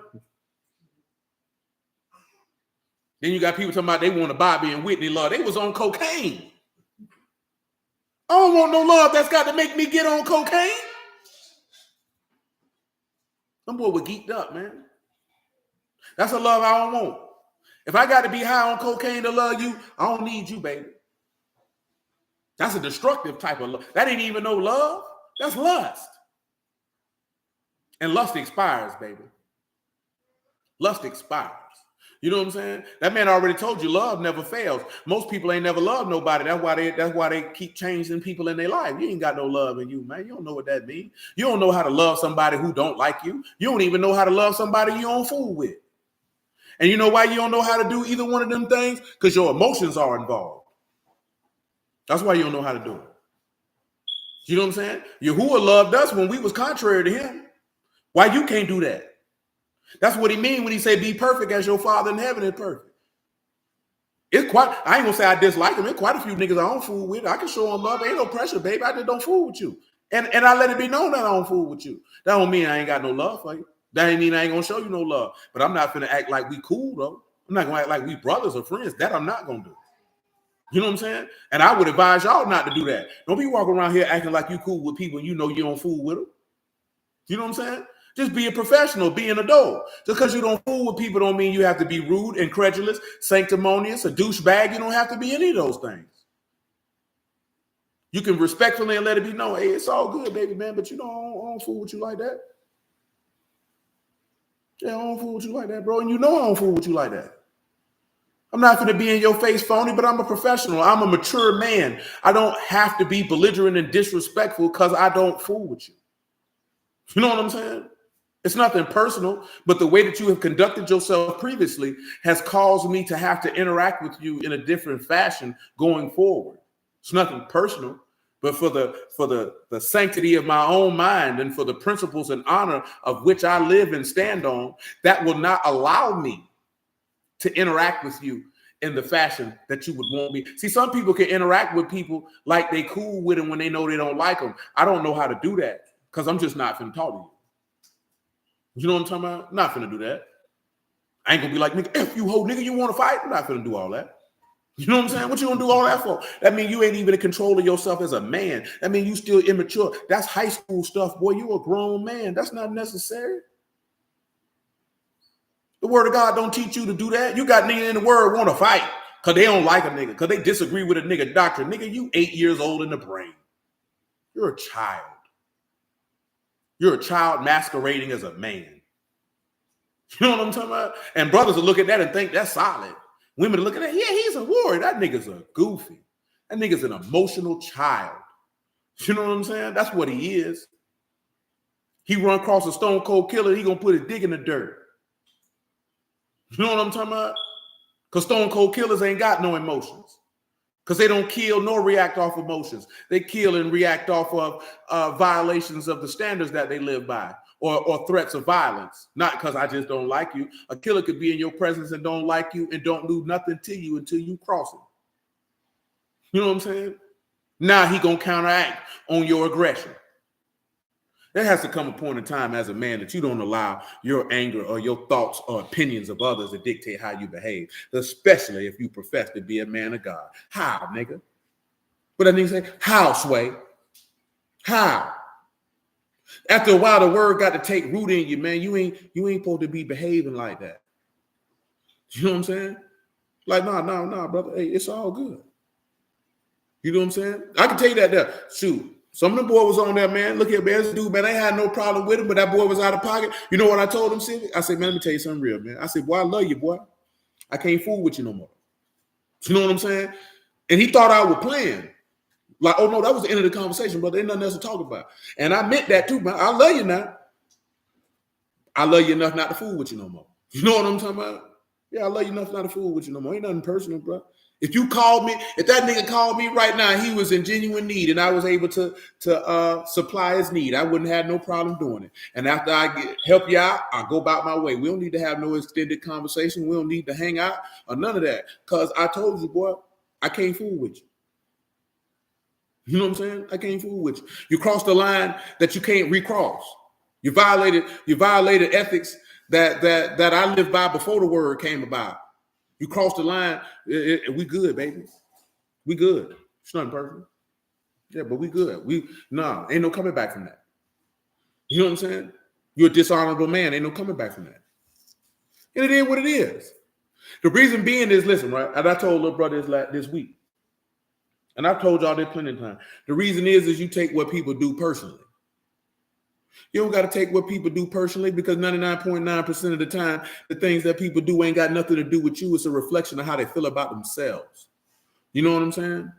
When you understand that most people are doing things because they don't feel good about themselves and they try to project that misery, discontentment, and other things and sadness that they got on inside themselves. That's why, like I said, in the 48 laws of power tell you, stay away from the miserable. You know what I'm talking about? There's a reason for that because that type of stuff permeates because these people are not happy with themselves. So because they're not happy with themselves, they're going to throw that off on you. You know what I'm saying? To cause you to be infected with that disease of self-loathing. You know what I'm talking about? Low self-esteem, absent self-respect, and self-destructive thoughts and conduct. You know what I'm saying? Had you thinking there's something wrong with you when it wasn't never nothing wrong with you. It was something wrong with them. And what they said about you and what they may have done to you ain't had nothing to do with you. That had to do with them.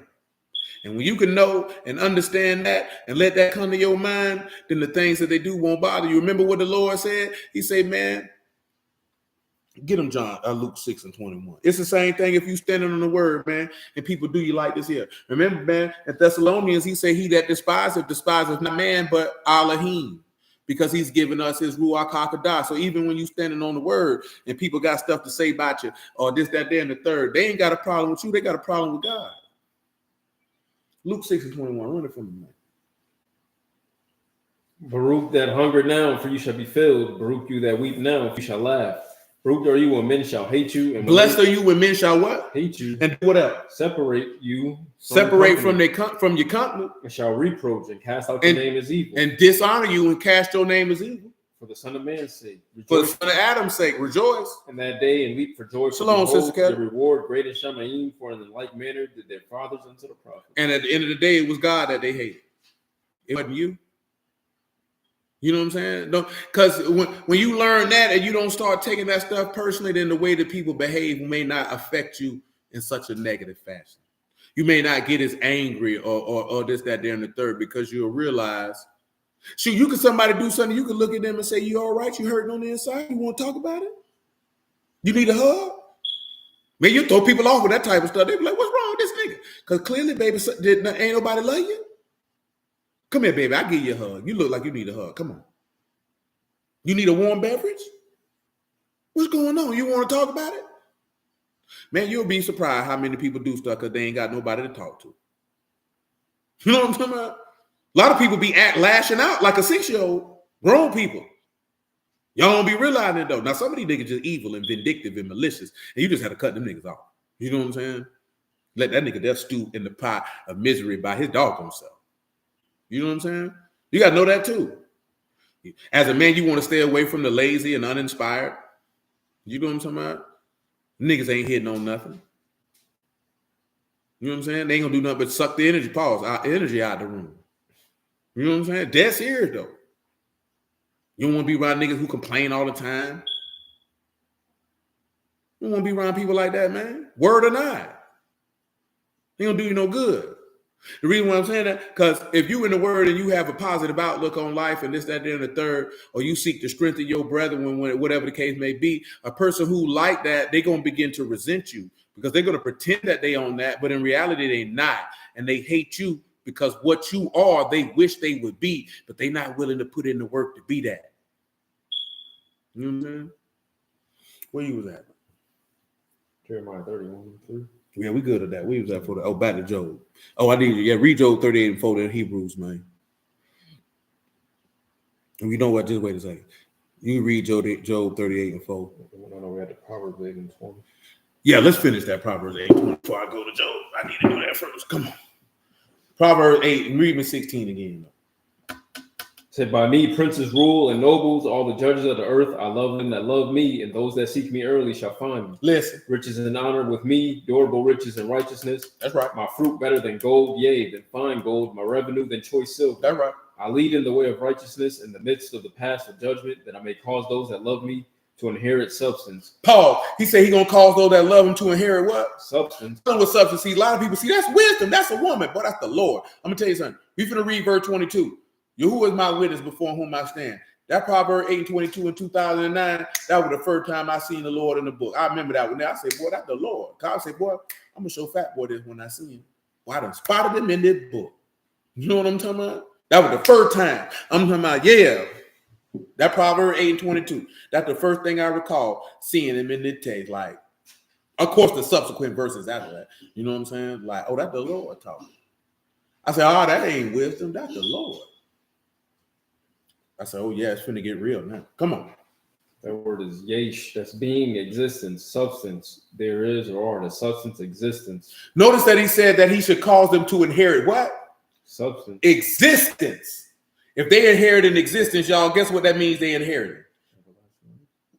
Life. Let's get John 5 and 25, baby. Look at the Lord. See, you thought it was going to be some money. You thought it was going to be some wealth. That man said, I'm going to cause you to inherit existence. See how that go? What he said, he gave you power to become the sons of God. And what the sons of God do? Live forever. Ah, look at the beauty of that. Ain't the Lord good? That's beautiful. So truly, truly, I say unto you, the hour is coming, and now this is John 5:25. When the dead shall hear the voice of the Son of Alahym, and they that hear shall live. Listen. For as the Abba have life in himself. As the Abba have life in his what? In himself. He's giving the Son what? To have life in himself. Ain't that what he just said in Proverbs 8? Oh, my Lord. Come on. And have given him authority to execute judgment, also because he is the Son of Man. Marvel not at this, for the hour Don't be amazed. Is coming, in the which all that are in graves shall hear his voice, and shall come forth, they that have done good unto the resurrection of life, they that have done evil unto the resurrection of damnation. I can of my own self do nothing as I hear. That's good. Read me Proverbs 8 and whatever verse you was in one more time.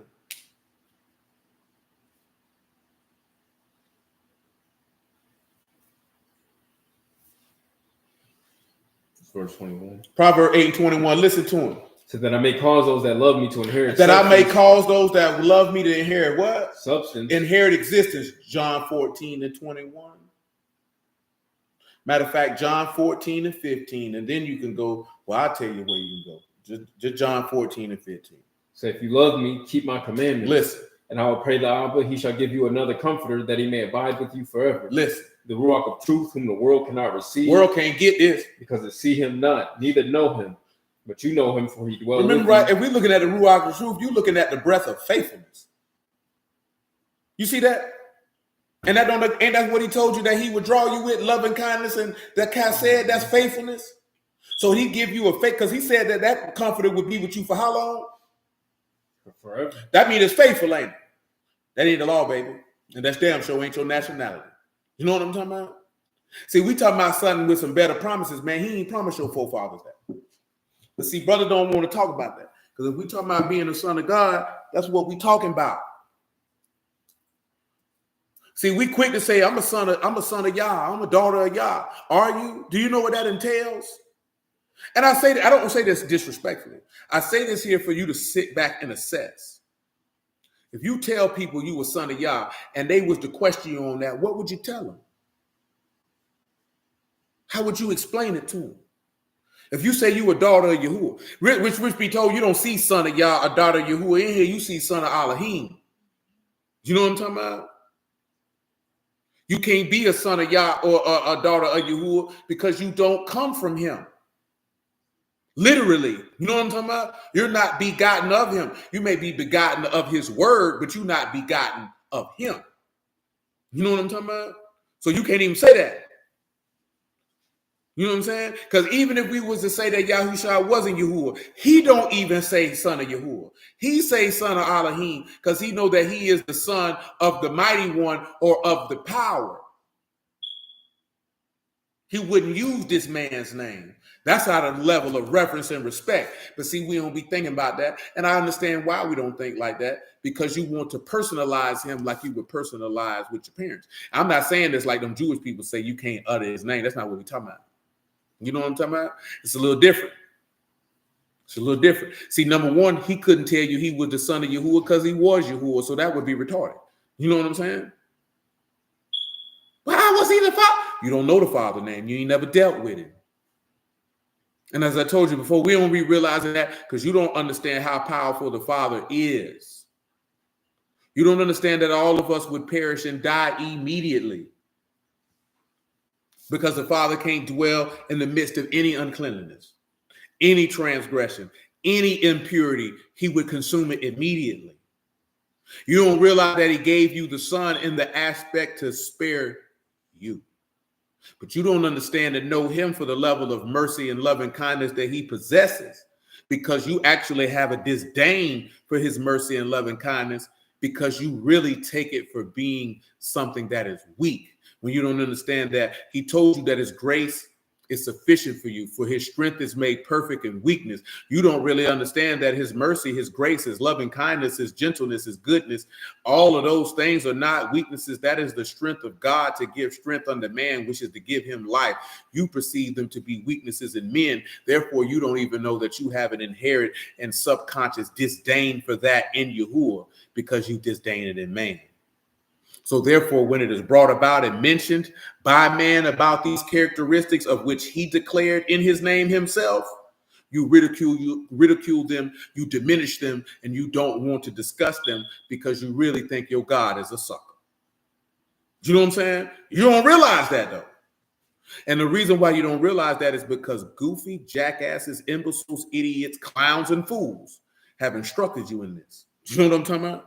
They have instructed you in this and have caused you to have a level of disdain for your maker that you don't even realize that you possess, because you don't value his mercy and loving kindness, because you actually believe that you're entitled to it. You know what I'm saying? These men have allowed you to believe, because you're an Israelite, that you're entitled to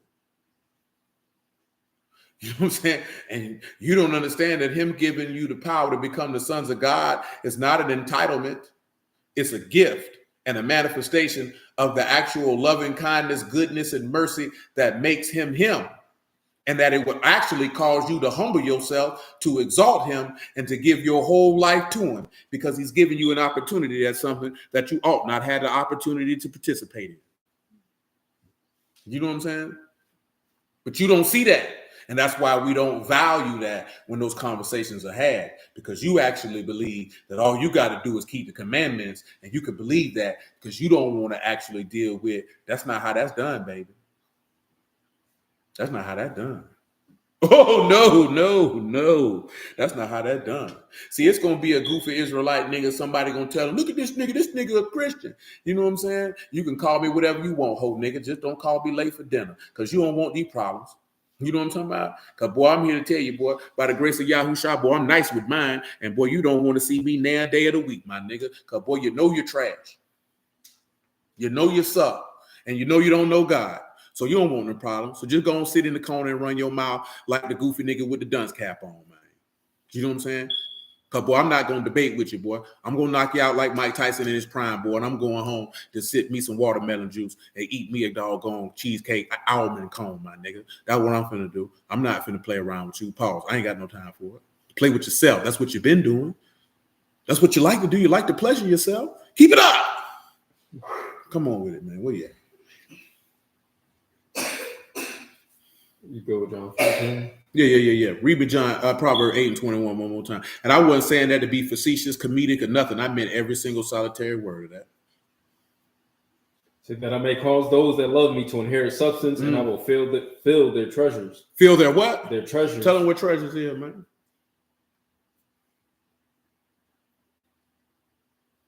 Oh, Saab, treasures, storehouse. We gonna fill your storehouse. That means he gonna fill your body, boy. What you think he gonna fill it with? Listen to him. Yahuwah possessed me in the beginning of his way. He possessed me in the beginning of his what? Of his way. In the beginning of his what? Of his way. In the beginning was the word, and the word was with God, and the word was God. You did? Because the fear of Yahuwah is the beginning of wisdom. And guess what? The Son feared the Father. That's why he say, Abba, give me the esteem that I had with you before the foundation of the world. Before the world was laid, let me get that esteem, because I feared and reverenced you then. Because he was slain before the what? Foundation of the world. That means he slain the Son before the world was made. That means the Son already had the reverence from the get-go. Come on with it.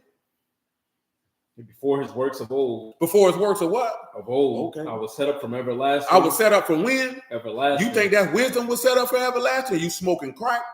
From the beginning or ever the earth was. He said before the earth was, he was what? I was there. Come on. When no depths, I was brought forth. When there was no what? No depth. Tell him what depth is, man.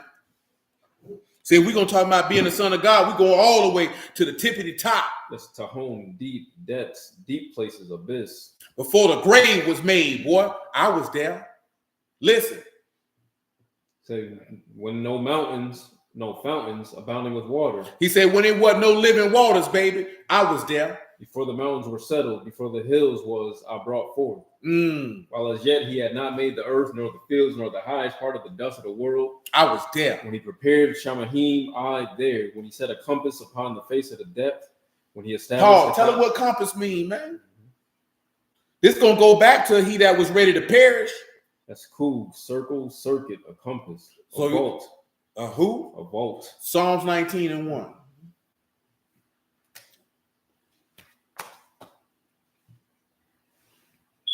They're gonna say I'm Illuminati civic. I got one eye on my pants.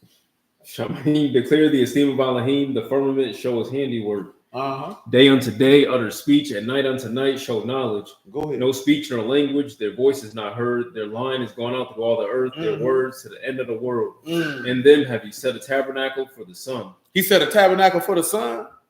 So before there was a circuit, he was there. Come on with it. Which as a bridegroom coming out of his chamber, rejoice as a strong man to run a race. That's right. His going forth from the end of Shamahim and his circuit unto the end of Oh, there it is. And there is nothing hid from the heat thereof. Paul, let's go back to Proverbs 8. For anything was made, that man lady. See, you think that's Kokma. You thought Kokma was there? And you think Kokma was a woman? Remember, he told you Yahushua HaMashiach was made unto you wisdom. That's the Lord that was with him. That ain't no woman. Come on, man. Listen to him. Proverbs 8 and what? 28. 8 and 28. Listen. So when he established the clouds above, when he strengthened the fountains of the deep, when he gave to the sea his decree that the water should not pass his commandment, when he appointed the foundations of the earth, then I was by him. I was by him as one what? Brought up. And I was daily delight, rejoicing always before him. He said, I was one that was brought up. Tell him what brought up it. Indeed, Psalm 19, dead serious now. He said, I was one that was brought up with him. I was daily an artificer, architect, master workman, a skilled workman. Hold on. Tell him that again. Listen, hold on, y'all. Oh, no. That ain't what that said is, Sibby. Tell them what that word is again, man. I don't think they heard that. Armon. Hold on. A what? Artificer. Y'all know what an artificer is, man? You know what an artificer is, boo? That's what them boys were doing when he was talking about making them gods. Hold on, man. Let me give y'all because I know what it is, but then I ain't gonna give you the proper definition all the way through.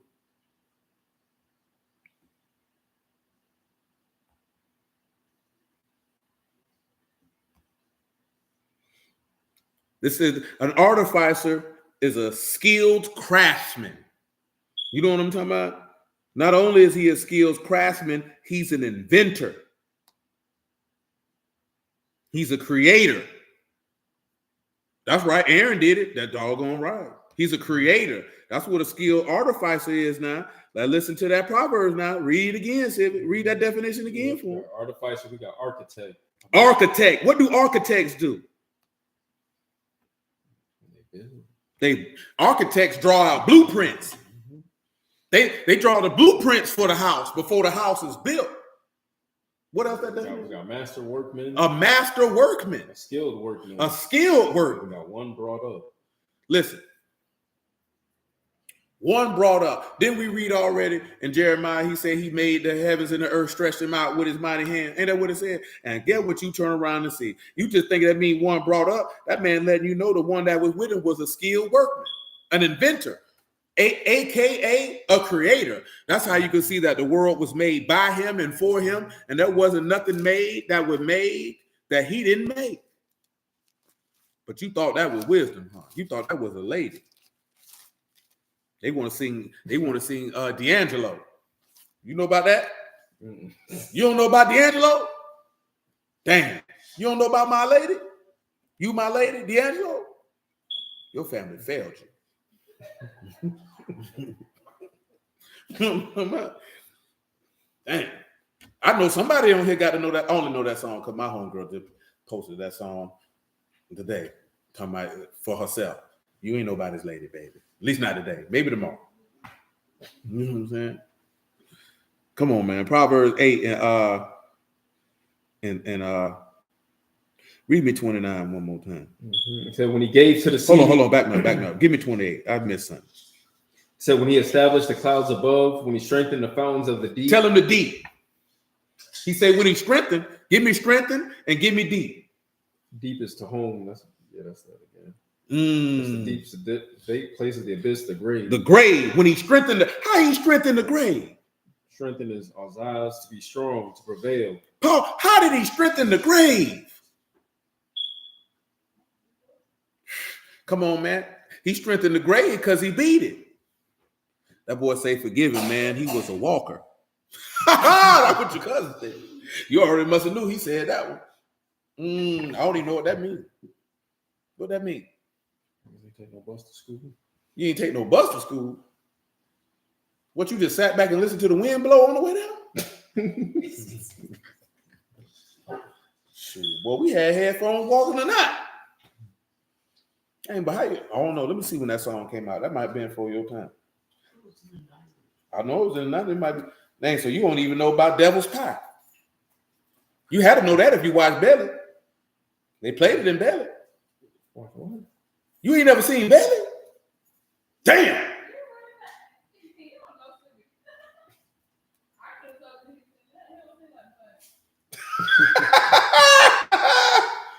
Woo! That nigga tried you then, cuz.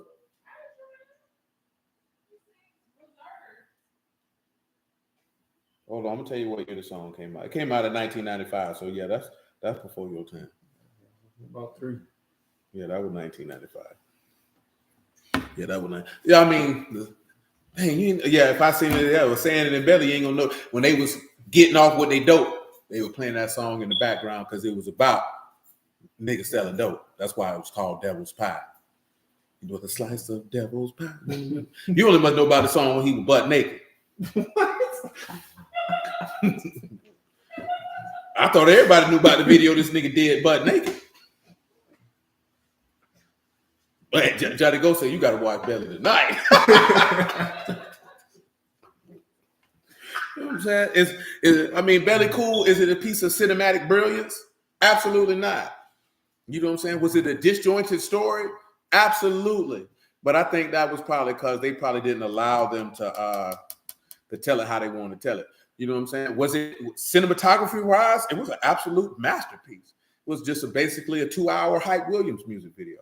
You know what I'm saying? As forth as his cinematography style. You know what I'm talking about? But it's basically about some niggas who sell dope, and then the nigga get caught, and then they ask him to whack a religious leader, and he chooses not to do it. You know what I'm talking about? Slapping that Vaseline on the top for the odor. You know what I'm saying? But yeah, they play that song, D'Angelo Devil's Pie, when they were selling dope. Because that's like I said, that's what the song about. You know what I'm saying? Dang, so you don't even know about brown sugar then, huh? You don't know about brown sugar, babe? I get high off your loving. That nigga made a song about marijuana, called it brown sugar. Ain't that something? But no, he had a song called How Does It Feel? And that nigga was butt naked in the video. All it was this nigga standing there singing butt naked. Nigga was like, nigga, what you got going on, cuz? I'm not even making this up. You know what I'm saying? Like, this nigga was butt naked in that boy said that movie didn't make any sense at all. They got mad at Big Jah them because they did a review on Belly and said that it didn't make sense. It didn't. You know what I'm saying? But the best part of that movie, that nigga was like, you know what, God, I'm gonna get it with you later. And nigga AZ slid off on that nigga decent. Well, I'm talking about they lit that nigga up. You know what I'm saying? You know, you got DMX in it, Nas, T-Boz, terrible actress, to say the least. You know what I'm saying? Yeah, she was terrible. He said, I thought that boy was talking about that boy, not weed. Yeah, Brown Sugar was about weed. That song was about weed. Yeah, you know, when you sit back and look at it, they slid a lot of wicked stuff on us, man. You think he like this nigga sing about marijuana. Some of these people sing about coochie. You know what I'm talking about? Tweet was singing about masturbation. You know what I'm saying? Slide all type of stuff in on you, man. You singing along. You know what I'm saying? You don't even know. You put what you permeate in your spirit with. You know what I'm saying?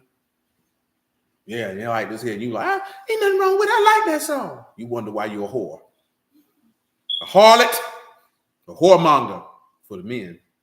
All jokes aside, man, I'm telling you, man, when I first got out of prison, man, he said, your age group played Pokemon and played outside. Nigga, I played outside. Nigga, what are you talking about? Nigga, I was 15 years old in 1995, nigga, and we was outside every day, nigga. So you know what I'm talking about? Every day. Understand me? They play Pokemon. 1995, nigga, shoot. Nigga, Lil Muffin was going everywhere with me, boy. I'm talking about riding on the handlebars. You know what I'm talking about? Yeah. Yeah, we stealing people bicycles and all in them days. Yeah, leave your bicycle unchained, niggas coming with me. Shoot, just like I got somebody, niggas get me. That's how I went down. That's everybody. That's how we lived back then. Yeah, 95, nigga, 15 years old, nigga. We at Spring Park, nigga, daily.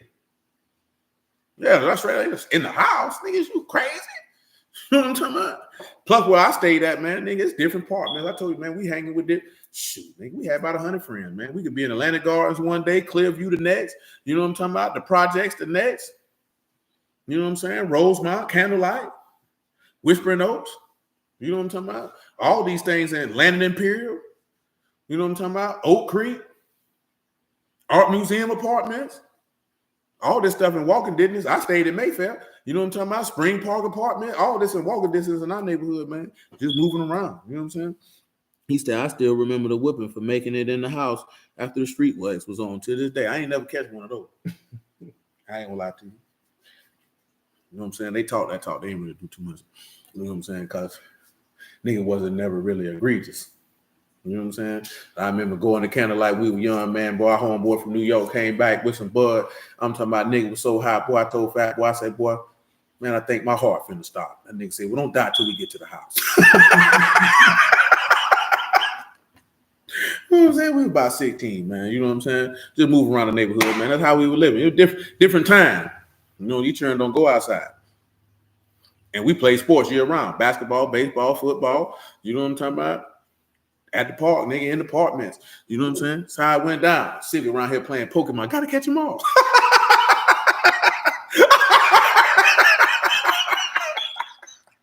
Woo! Let me leave this man alone. Come on over here back. You know what I'm saying? Pokemon kept me out of trouble. Hey, and that's all that matters. But listen, he said he strengthened the deep, which means he gave strength to the grave. Give me 1 Corinthians 15. Give me verse 15.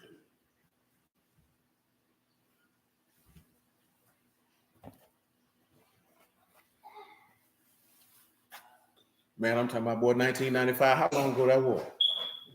That's about 30 years ago, boy. I'm talking about, golly, boy. Them 30 years went by fast, nigga. You know what I'm talking about? Nigga, the Jaguars played their first game in 1995.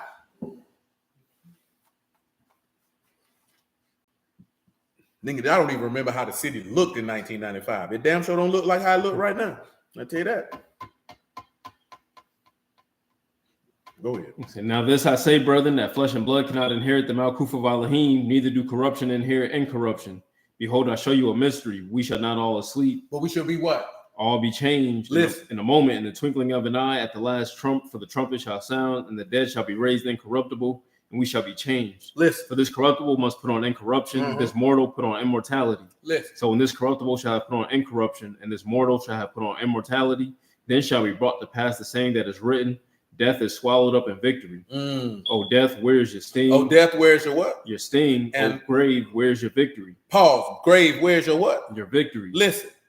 The sting of death, sin. The sting of death is what? It's sin. And the strength of sin is the law. So what gives the law strength? Sin give it strength. Because how does it the sin give the law strength? Because when you sin, it gives the law the ability to kill you dead. Listen. But thanks be to Alahym, which give us the victory through our master Yahushua HaMashiach. And that's how he was able to strengthen the fountains of the deep. Listen, we didn't talk about the fountain. We talked about the fountains a little bit on Wednesday, though. Remember, we talking about the hit on the side and the fountain coming out. See how he strengthened the fountains of the deep? Because he causes the water to mist out the ground, like it's in Genesis 2. You remember that? He caused living waters to come out the grave. And he able to deliver you from the pit where there was no what? Water. He able to give you life in the grave. Give me Isaiah 14, man. Give me about verse 8, man. Yea, the fir trees rejoice at you, the cedars of Lebanon. Since you are laid down, no feller has come up against us. Pause. He said, since you laid down, no what? Feller has come up against us. Tell him what a feller is, man. Some of y'all might not know what that is, man. That's karaf, to cut off, to cut down, to cut he off. He say since he laid down, ain't nobody been cut off. Since this man went in the grave, that's right, ain't nobody been killed. See how he strengthened the fountains of the deep? Listen to him some more. Hell from beneath is moved for you. Pause. The grave from beneath is moved for you. To meet at your coming, they stir up the dead for you. All the chief ones of the earth, it have raised up from their thrones all the kings of the nations. All they shall speak and say unto you, are you also become weak as we? Have you become weak as we? Are you become like unto us? Have you become like us? Your pomp is brought down to the grave, the noise of your vials, the worm is spread under you, the worms cover you. Paul, read it again. Go from verse 11. Yep. So your pomp is brought down to the grave. Give me 10. All they shall speak and say unto you, are you also become weak as we? Tell them what weak is here. They talking to Lucifer here. They say, you become weak as we? That's kala, to be or become weak, to become sick, become deceased, to become grieved, to become sorry. They become sorry. What we can read with this man say he was what? Exceedingly what? Sorrowful, even unto death. Where you going to read where the devil was sorry? I can read where the Lord became sorry, or AKA troubled. Remember, because we talked about that. Oh, wretched man that I am, who will deliver me from the body of this death? Can keep on going. Hold on, sis. I got you. So your pomp is brought down to the grave. Tell him what pomp means. Got own exaltation, majesty, pride. Your honor, your esteem.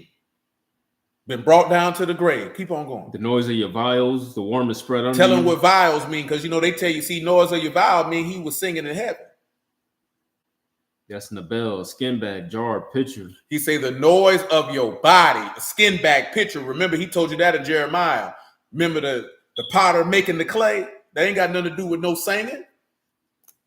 That man said, I brought the noise. Remember, my Alahym, my Alahym. Why have you forsaken me? And after that, he gave up the what? The ghost. Come on. The worm is spread under you and the worms cover you. How are you fallen from Shamahim, O Lucifer, son of the morning? Are you cut down to the ground, which did weaken the nations?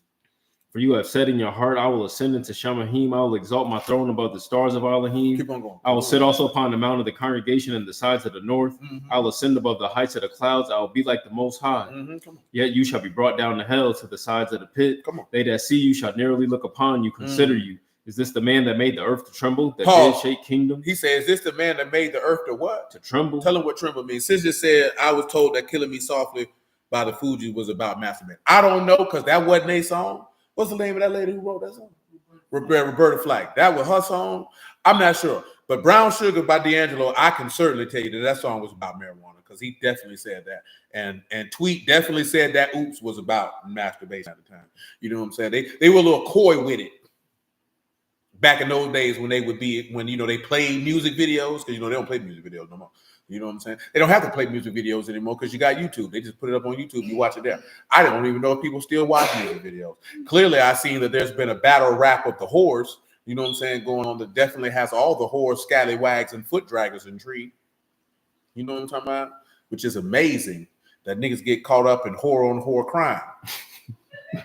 You know what I'm saying? I ain't listening to neither song. I ain't planning on listening. I could have been in the world and I ain't listening to that. The last thing I want to hear is two scallywag battle. Because all they finna be talking about is sexual dalliances and things of this nature. These niggas around here talking about nigga dead relative. Nobody want to hear that. Because at the end of the day, if you come up and rapping, you hearing gangster rapping, niggas being disrespectful, they talk about violence. You really think you gonna see Nicki Minaj and Megan Thee Stallion pull a homicide on each other or see each other in the middle of the street and square off? Man, if a nigga hit Nicki Minaj, her booty gonna fall off. You know what I'm talking about? All that Botox, all that junk gonna drop out her face. You know what I'm saying? Because clearly that woman done played with her face. I mean, that's obvious. You know what I'm saying? She looked like she walking around with 2 loads of sewage in her pants. You know what I'm saying?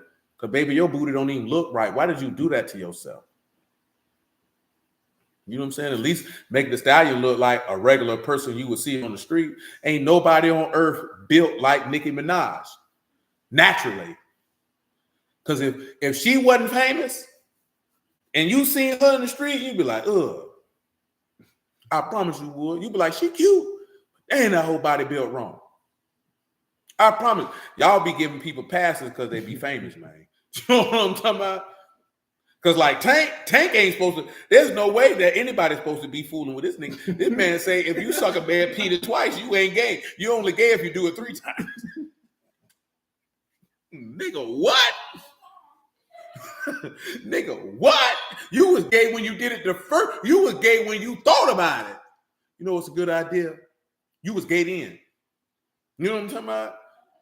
So the first time you wasn't sure, so you had to come back the second time to make sure. You know what? I really don't like men. Nigga, what? Lord have mercy.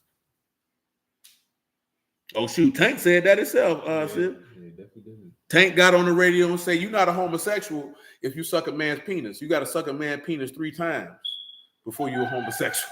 I'm not making this up. Y'all, you can Google this. You can YouTube this. I'm not making this up. You know what I'm saying? This man literally said this out his mouth. When I seen that junk, I say, nigga, what? I say, man, that boy, that's gay. You know what I'm talking about? You know what I'm saying? Letting somebody bust up your back, one thing. Boy, you took it a step too far. You blessed the mic. You was a homosexual. That boy say you ain't gay till you did it 3 times. I wish I was making that up. That just be making you wonder, like, damn, did they do you like what Cat Williams said? You ain't even that big of a star. Super talented brother. Let's not get that twisted now. Super talented brother. You say, what's wrong with these people? Shoot, degenerates. I don't get it wrong. That's not taking away from his talent, but that boy homosexual. Like, what? Because I want to know, how do you know that don't make you gay? Did you do this? Are you friends with people who do this? Well, that man sat on that radio station and said, man, Google it yourself. She said, I watched Tank interview where he said there's nothing wrong with playing with a man, but that you have to tell your woman what you... Whoa, Lord have mercy. That's tough right there. I am here to say unequivocally and unapologetically, it is something wrong with playing with a man. There's no way that you... Nigga, you gay. You gay. I don't want to play with a man. You gotta let your woman know. You know, he probably meant to let her know what you like. You know what I'm saying? Now you mess around on that Will Smith territory. Only a man knows what a man likes. You gay. You homosexual. Of the highest degree.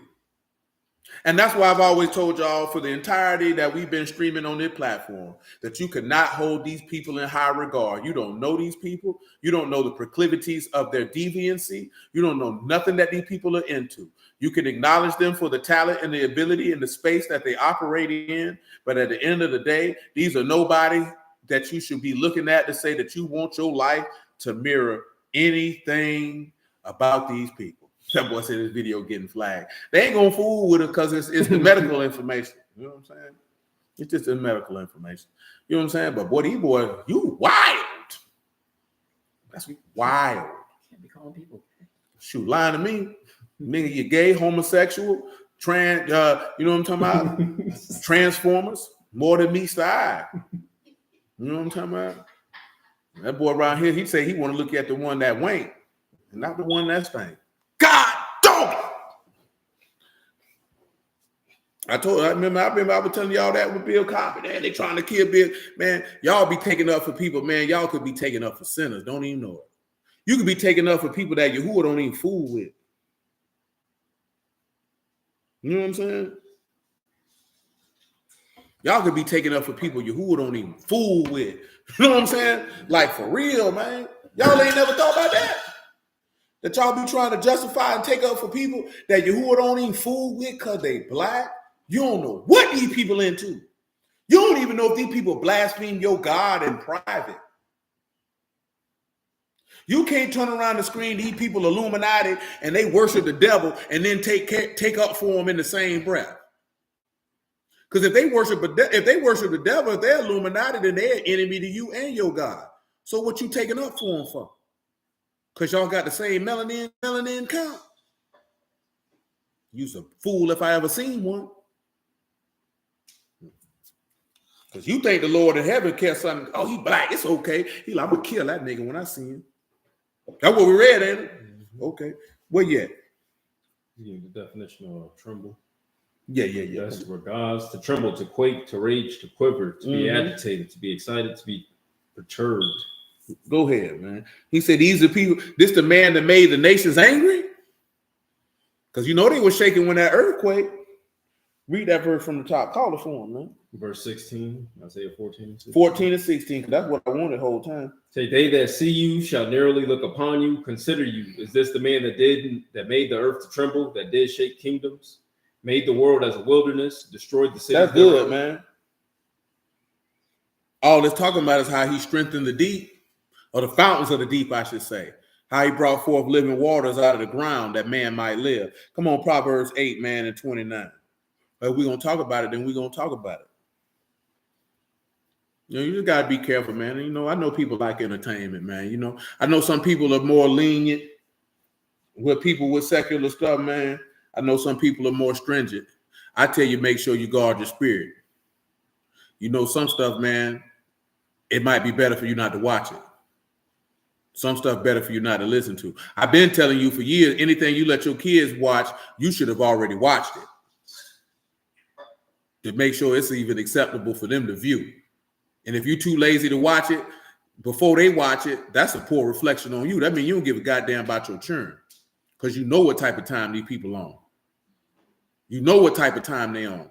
You know that all that stuff is secular, all that stuff is ungodly. When I say ungodly, meaning the people who created it, wrote it, produced it, you already know that. They don't have nobody's spiritual well-being in mind. You can't be that naive.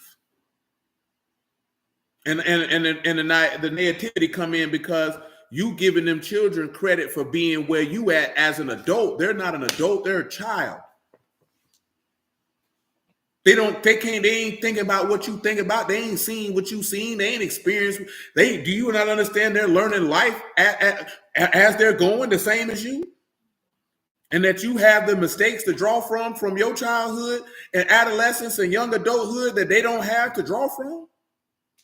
And you expected them to discern stuff at 6, at 9, at 11? You lazy, man. You really just throwing them in front of that TV so they'll leave you the hell alone. That ain't good. That ain't good. We've been told you got to be careful with the educational stuff, because they slide stuff in there too. No, devil don't give a damn now. He wants souls. He don't care how you get them. Go ahead. Proverbs 8:29.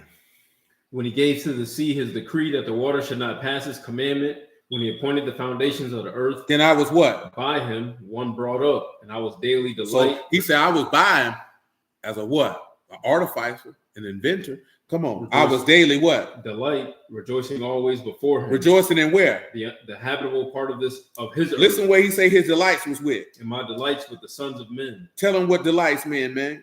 Hold on, listen. He said rejoicing where? In the habitable parts. Tell him what habitable part mean, man. That's Tabel, the world. He said he was rejoicing in the world. And then tell him what delights is. Is it confess? Or do we get something else? That's Shashua. That's delight, enjoyment, object of delight. Object of delight. He said his object with delight was with the sons of Adam. He said, listen what he said. I rejoiced in the world, and that my joy is with the sons of man. See how you see where you say, man, Alahym is with us, Emmanuel? Because this wisdom ain't dwelling on earth. You thought, come on, man, Job 38. They thought that was really a spirit of wisdom. They are you serious?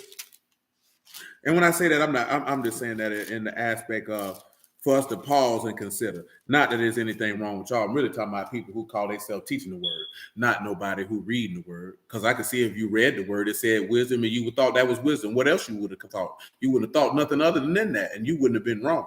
You know what I'm talking about? It's forth is where you was at that particular time of your understanding. But once you talking about you putting a line with a line and a precept with a precept, man, I heard some people arguing the other day, be people so doggone disrespectful. You know it's February, so all the track can Israelite teachers finna be on the Bible is Black history. Got no time to be teaching no trash like that, man. mean, you ain't got no words you doing that, in my opinion. Because that's prepackaged dope. That dope done spoil. Everywhere you said, I don't want this junk, nigga. Nigga, bacon over here, nigga. Junk trash, nigga. Stinking sound. But this Reginald Miller you selling out here. Want this junk, nigga. Come on, man. Job 38:4. Said, where were you when I laid the foundations of the earth? Declare if you have understanding. Listen what he said, man. This is who would talk. He said where you was at. Said, who have laid the measures thereof, if you know, or who have stretched the line upon it. Where he said, whereupon all the what? Foundations thereof fastened. And who laid the what? Cornerstone. Uh-oh. With the morning. Paul. I told this here, right? I don't like that term, standing on business. It's nothing wrong with it. I never really said it too tough. You know what I'm saying? And now it's been co-opted. It's going too far. I tell you like this here, man. I'm gonna tell you to do what the book say. You know what the book say to do? I'm finna show you. Matthew 7:19. This is what you tell them you stand on. There used to be a commercial that said this. You know what I'm saying? Matthew 7:19. Listen to it. So every tree that bring forth not forth good fruit is hewn down and cast into the fire. Wherefore by the fruits you shall know them. Come on. Not everyone that say unto me, Lord, Lord, shall enter into the Malkuth of Shamahim. So like, but he that do the will of my Abba, which is in Shamahim. Many will say to me in that day, Lord, Lord, have we not prophesied in your name, and in your name have cast out devils, and in your name have done wonderful works? Then will I profess unto them, I never knew you. Depart from me, you that work iniquity. Come on. Therefore, whosoever hears these things of mine and do them, I will liken him unto a wise man, which built his house upon a rock. They built his house on a what? Upon a rock. On a what? Upon a rock. Yeah, we don't stand on business, man. We stand on the rock. We stand on the cornerstone. We don't stand on no business. Yeah, we don't do that. I don't know what that is. I'm not even being funny or facetious or nothing. You know what I'm talking about? Oh, we stand on the rock, baby. We stand on the word. We stand on Yahushua. That's what we stand on. Keep on going, son. It said, and the rain descended, and the floods came, and the winds blew and beat upon that house, and it fell not, for it was founded upon a rock. Founded upon a what? A rock. Ain't no falling when you stand on the rock, baby. Ain't no falling. Ain't no falling. Come on back to Job 38, man. Remember, we talked about that when he told you to put that pitch on your roof, ain't it? Keep you from falling. Yeah. Yeah.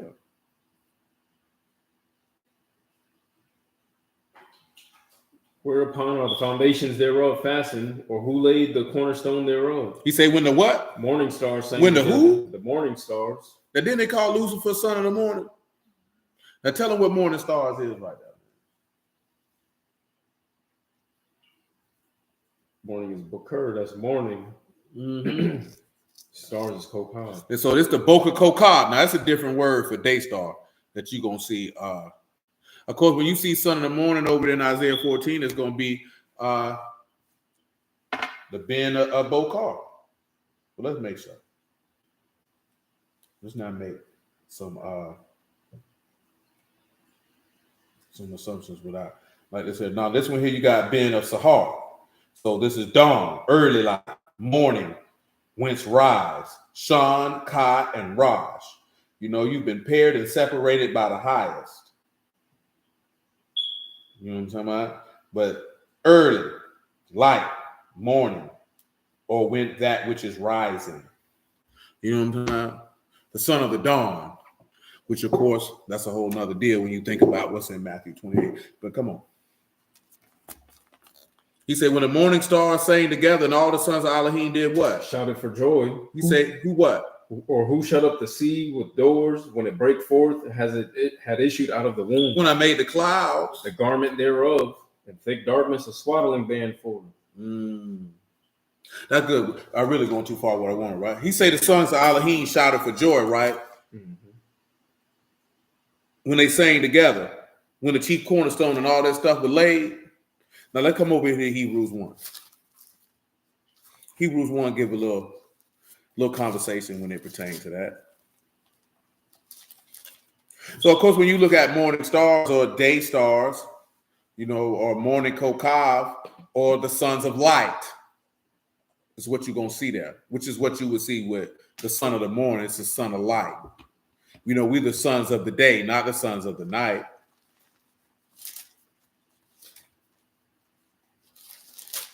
Because when you in the night, guess what that means? You don't know where you're going. Hebrews what? 1 and 4. You can read 1 and 3, man. Well, shoot, you can read 1 and 1. Let's get the whole context. Said Alahym, who at sundry times and in diverse manners spake in the time past unto the fathers by the prophets, having these last days spoken unto us by his Son, whom he have appointed heir of all things, by whom also he made the world. Who being the brightness of the steam and the express image of his person, upholding all things by the word of his power, when he himself purged our sins, sat down on the right hand of the majesty on high, being made so much better than the Malachim, as he had by inheritance obtained a more excellent name than they. You can see that based in Proverbs chapter 8, that he way more excellent than any angel. For unto which of the Malachim said he at any time, you are my what? My son. You are my what? My son. This day have I begotten. And again, I will be to him an Abba, and he shall be to me a son. Now see, listen. And of course, he's referring to Psalms 89. He's referring to Psalms 2, and he's referring to Psalms 89. He's also referring to 2 Samuel, what he told David about Solomon. Now, it's the instance of this here. He said, when at any time has he ever called an angel a son? You talking about the Father. When has he ever done that? Remember, your testimony is in heaven and your record is on high. I have one who bear witness to me who's greater than John. He has never called. See, we say the sons of God in Job 1. But we've just read where you can see that the artificer, the inventor, was daily with him, and he created him, and he was God, so they would be his sons. That's why he got a greater name than them. See, it tell you that in Psalms 45. That's why he said he would exalt his throne above the stars in Isaiah 14. It's quite natural he would exalt his throne above the stars since he has a greater name than them. This is the son of the living Alahym, the only begotten of Abba. As we talked about as it came with Adam, full of grace and truth, because he showed that to Eve as being the only begotten. You know what I'm talking about? So when you turn around, because like I said, we know Adam's the only begotten because who else is of Yahuwah that's flesh and blood besides Adam? And the second Adam. You know what I'm talking about? And the second Adam came through a woman's womb. The first Adam didn't come through nobody. The first Adam came directly from the bosom of Yahuwah. What do you say, the bosom of Yahuwah, or from his inward part, from his thoughts, from his word? You understand? That's where the first Adam came from. The first Adam didn't come through no man's loins. The first Adam didn't come through no woman's vagina. This is why I don't understand why dudes argue virgin birth all day. Do you jackasses not know that this man has to fulfill the same aspect of the first Adam? He just did the same thing in a different fashion. Instead of creating him from a man's loins, he put the essence of his word in a woman's womb and let her come bring him forth. The same way that he put the essence of his word in the dust of the ground and fashioned and formed him from that. It's the same thing. You worry about virgin birth because that's a Catholic terminology. We're not going to call it no virgin birth. All we're going to call it is the creation of the second Adam in line congruent with the first Adam.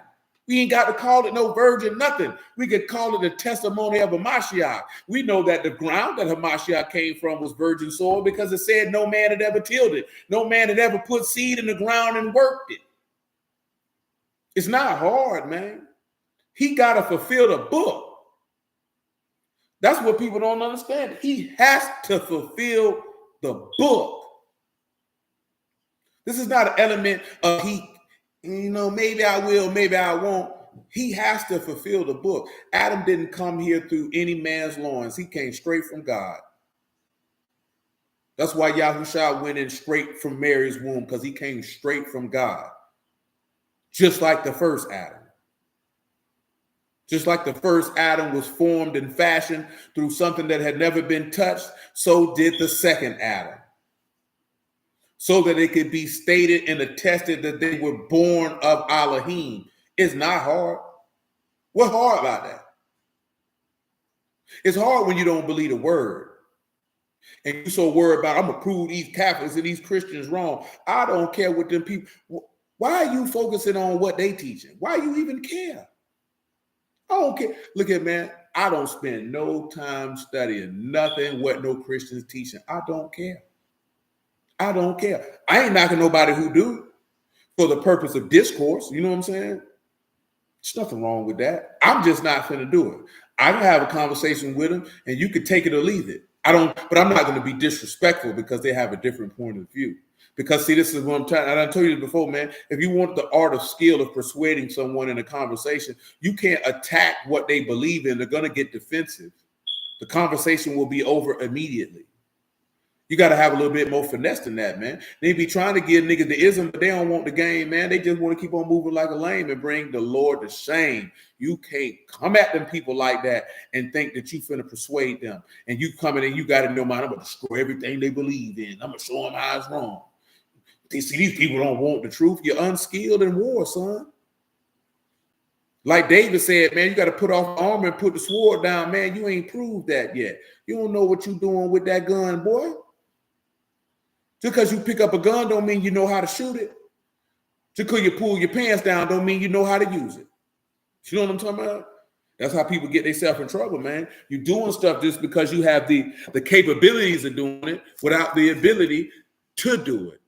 So then you're going to mess it up. Because I'm telling you, if you go to any Christian with the thought process that I'm going to destroy everything they believe in, you're not going to win a soul.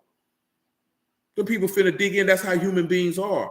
If you attack them, they get defensive. They dig in and get ready to fight. Human beings don't like change. Because human beings, as much as human beings don't like monotony, you know what I'm talking about? Human beings are creatures of habit.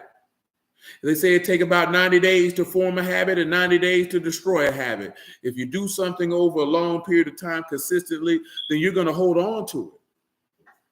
See, you go in and think, I should just be able to tell them this, and they should just, you think somebody just going to drop everything they've been doing for 30 years because you told them something. You don't believe that yourself. You know how we know that? Because some of you boys have been beating your meat since you were teenagers and you didn't stop when the word told you not to do it. Some of you were fornicators and whoremongers since you were teenagers. You just didn't drop it because somebody said the word said not to do it. Some of you smoked reefer, told lies, got drunk. You just didn't stop immediately. Some of you did in some things. A lot of us didn't. So why would you expect them to do it? Why would you expect that? Why do you have that type of expectation? Like, I'm being dead. I ain't even being funny. Like, why you got that type of expectation? Why would you expect them people to do that? Where do you think that comes from? Why would they do that? Lord of mercy. It don't make sense. It don't make sense. That's if you're talking about winning a soul. Now, if you don't care about winning a soul, you know what I mean? Then, hey, get it how you live, baby. Get it how you live. That means you just like to argue. That means you got whore in your blood. You know what I'm saying? I mean, you ovulate. You know what I'm saying? You sit down when you tinkle. You got niggas say you sit down and pee and you want to wipe. What you wiping? If you just want to argue with them people, because at that point, that's what you're doing. You're disrespecting yourself. That's why I use that verbiage and that vision. That visual. You're disrespecting yourself. That's not what the word is for. The word is not a weapon. The word is not to be used to debate and argue all day. Word is for the saving of souls to the esteem of the Father in heaven through the testimony of Yahushua HaMashiach. That's what the word is for. It's for instruction in righteousness. You know what I'm saying? That the man of Alahym might be perfect, thoroughly furnished unto good works. That's what it's for. What you thought it was for? It's to deliver your soul. I heard dude arguing that, you know what salvation is. He talking about, it's other things besides eternal life. Eternal life is the only thing, baby. I don't care. I mean, he talking about it for salvation. Yeah, and he was right. But at the end of the day, eternal life is the only thing, baby. I don't care about the other salvation as long as I live forever. I don't care about the rest. Living forever is all that I'm after. If I get that salvation, I'm going to get the rest of them. Niggas worrying about the salvations that's not that important compared to the other. If you listen to a lot of brews, boy, them boys make eternal salvation be like third or fourth on the list. We got to get saved from these heathens. Boy, you ain't even saved from sin. So how you going to be saved from death? I ain't worried about being saved from man. That's nothing. I heard niggas say that y'all waiting for somebody to come out the sky. I said, you know what? I ain't going to talk to him no more. He wasn't even talking to me. The fact that he said that, I know he ought to go to hell. You know what I'm talking about? Anytime niggas say you waiting for somebody to come say, you telling me my God ain't coming back. You saying what's in Psalm 79? Where your God at? I know you going to hell. Read it for him. Psalm 79 and 4, man. Yeah, you going to hell. See, I ain't got no problem saying that. Nigga go to telling you, ain't nobody coming out the sky to save you. That when you look him in the face and say, so, oh, I see you one of them that going to hell. Don't let nobody tell you, no, you can't tell me that. Psalm 79 and 4. And not me sit there and listen to you and think, yeah, you know you're right, brother. Ain't nobody coming to save us. Yeah, I know it. But the book say this is Yahuwah. We have waited for him. He has saved us. You can go to hell and you can do something very disrespectful too. Doodle face looking boy. Come on. Say we are become a reproach to our neighbors, a scorn and a derision to them that are round about us. How long, Yahuwah, will you be angry forever? Shall your jealousy burn like fire? Listen. Pour out your wrath upon the heathen that have not known you, and upon the kingdoms that have not called upon your name. Yeah, let all them sinners, man, go on and kill them, Lord. For they have devoured Jacob and laid waste his dwelling places. Remember not against us former iniquities. Let your tender mercy speedily prevent us, for we are brought very low. Help us, O Alahym, of our salvation, for the esteem of your name, and deliver us, and purge away our sins for your name's sake. That's right. Purge away our sins for your what? Name's sake. Not for Israel's sake, but for whose sake? Your name's sake. For Jacob's sake? For your name's sake. Isaac. For your name's sake. Abraham. For your name's sake. For the nation of Israel. For your name's sake. Okay. Wherefore should the heathen then say? Wherefore should the heathen say what? Where is their Alahym? Where they God at? Let him be known among the heathen in our sight by the revenging of the blood of your servants shed. When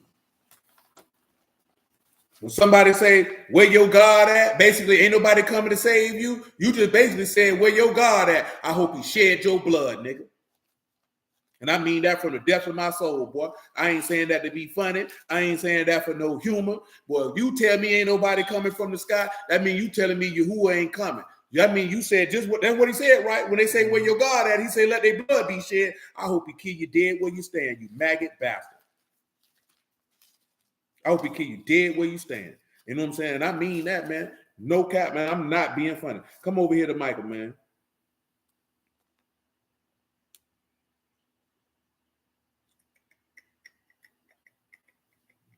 Michael 7:7. I give you another one for you wicked bastards who like to say that. Not y'all, unless you like to say that. Then I'm talking to you.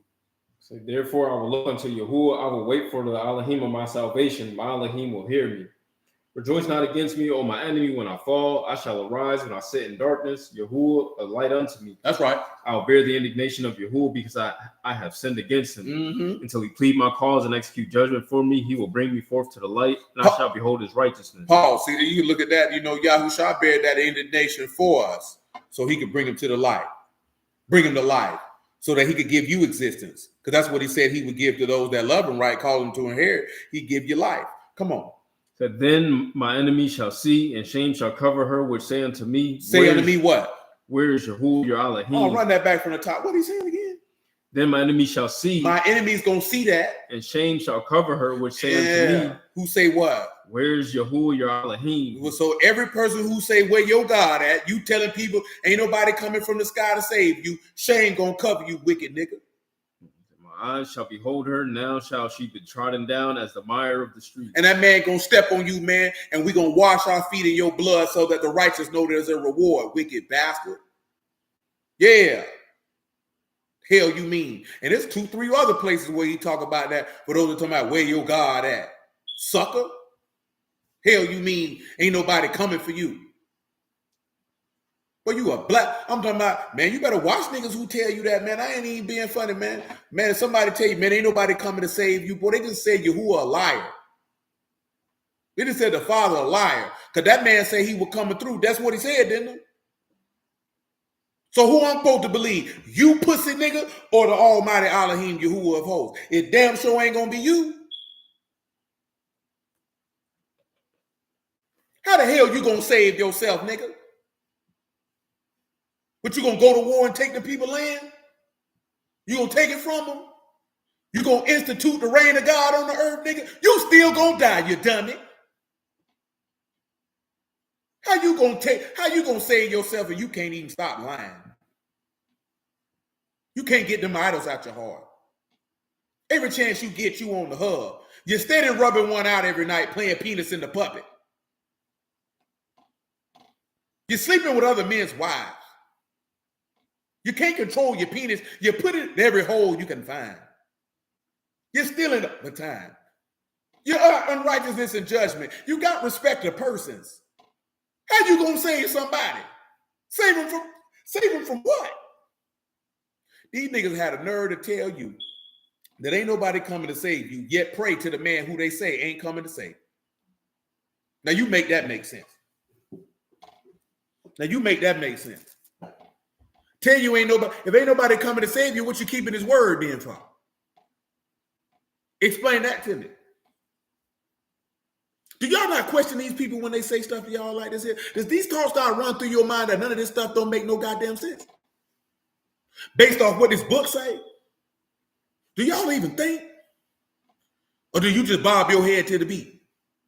Yeah, that song sound fire. You ain't listening to none of this nigga say that's real to you. Like you gotta ask yourself sometime, is what these niggas saying, is that real to you, man? Because a lot of this stuff these niggas saying, boy, that stuff not real to me, man.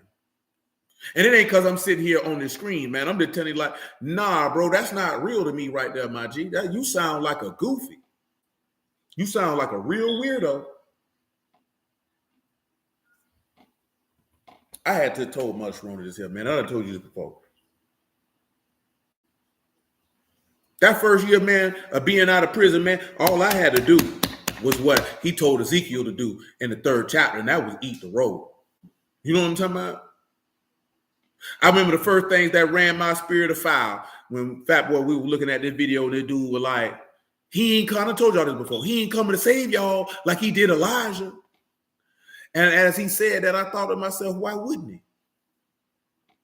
It wasn't no thought, because he was talking about preparing for war and all the, have your food prepared. And I'm not knocking, and I told y'all before, ain't nothing wrong with doing that. But it wasn't the fact that they were doing that. It was the fact that he said Yahuwah wasn't going to come for you and do for you like he did for Elijah. And I was like, why wouldn't he? Because I read it, he said that Elijah was a man of subject to like passions as you are, and he prayed earnestly that it wouldn't rain, and it didn't rain for the space of 3 years, because he said the prayer of a righteous man availeth much. That's what he said. That's what, through the apostle. That's what he said. So I'm thinking to myself, according to the word, if Elijah is flesh and blood and subject to like passions as I am, and Yahuwah hearkened unto his voice and stood up strong in his behalf, and then I can read 2 Chronicles 16:9 and say the eyes of Yahuwah run to and fro throughout the whole earth, showing himself strong on the behalf of those whose heart is perfect towards him, then why wouldn't he do that for me if that's what he promised? When I see David said, I ain't never seen the righteous forsaken or begging for bread, then why wouldn't he do that for me if that's what he promised? You know what I'm saying? Like straight up. I'm like, nah, I'm not rocking with that, bro. That's not real to me. That sounds like a sucker. That sounds like a dude who don't believe, trust, nor hope in the mercy of Yahuwah. I'm not listening to you, bro. I'm not. Straight like that. And I wasn't teaching nobody no word at this particular time. You know what I'm saying? I'm just telling you a real situation from looking at somebody who was talking about some word and they said something. And I was like, no, that don't go along with the word. I'm not rocking with that. That's not real to me. So when I got on the internet and hear dudes, ain't nobody coming to save you. Ain't nobody coming out the sky for you. But I'm talking about before we even get in the New Testament, that's what he said in the Old repeatedly. You ain't supposed to be waiting on nobody. Then I see blessed is he that wait on you. I see it repeatedly. That's not real to me. I'm not listening to that. That's not real to me. That's not congruent with what God said. You know what I'm saying? There has to come a time where you have to strip away, like I told you earlier, whether you like these people personally, whether you like what type of community work they doing, that's fine. But man, you can't just be sitting there like, yeah, that stuff there fine. You see, this is the problem I told you before. You'll look at the stuff that they doing that ain't got really nothing to do with the word per se. Or that you like them and you'll disregard the fact that this nigga's a sucker and that he lying. And that he really overthrowing your faith. And that he really is trash on the microphone. that he not nice. You'll overlook that. Man, you can't overlook that. This your life you talking about.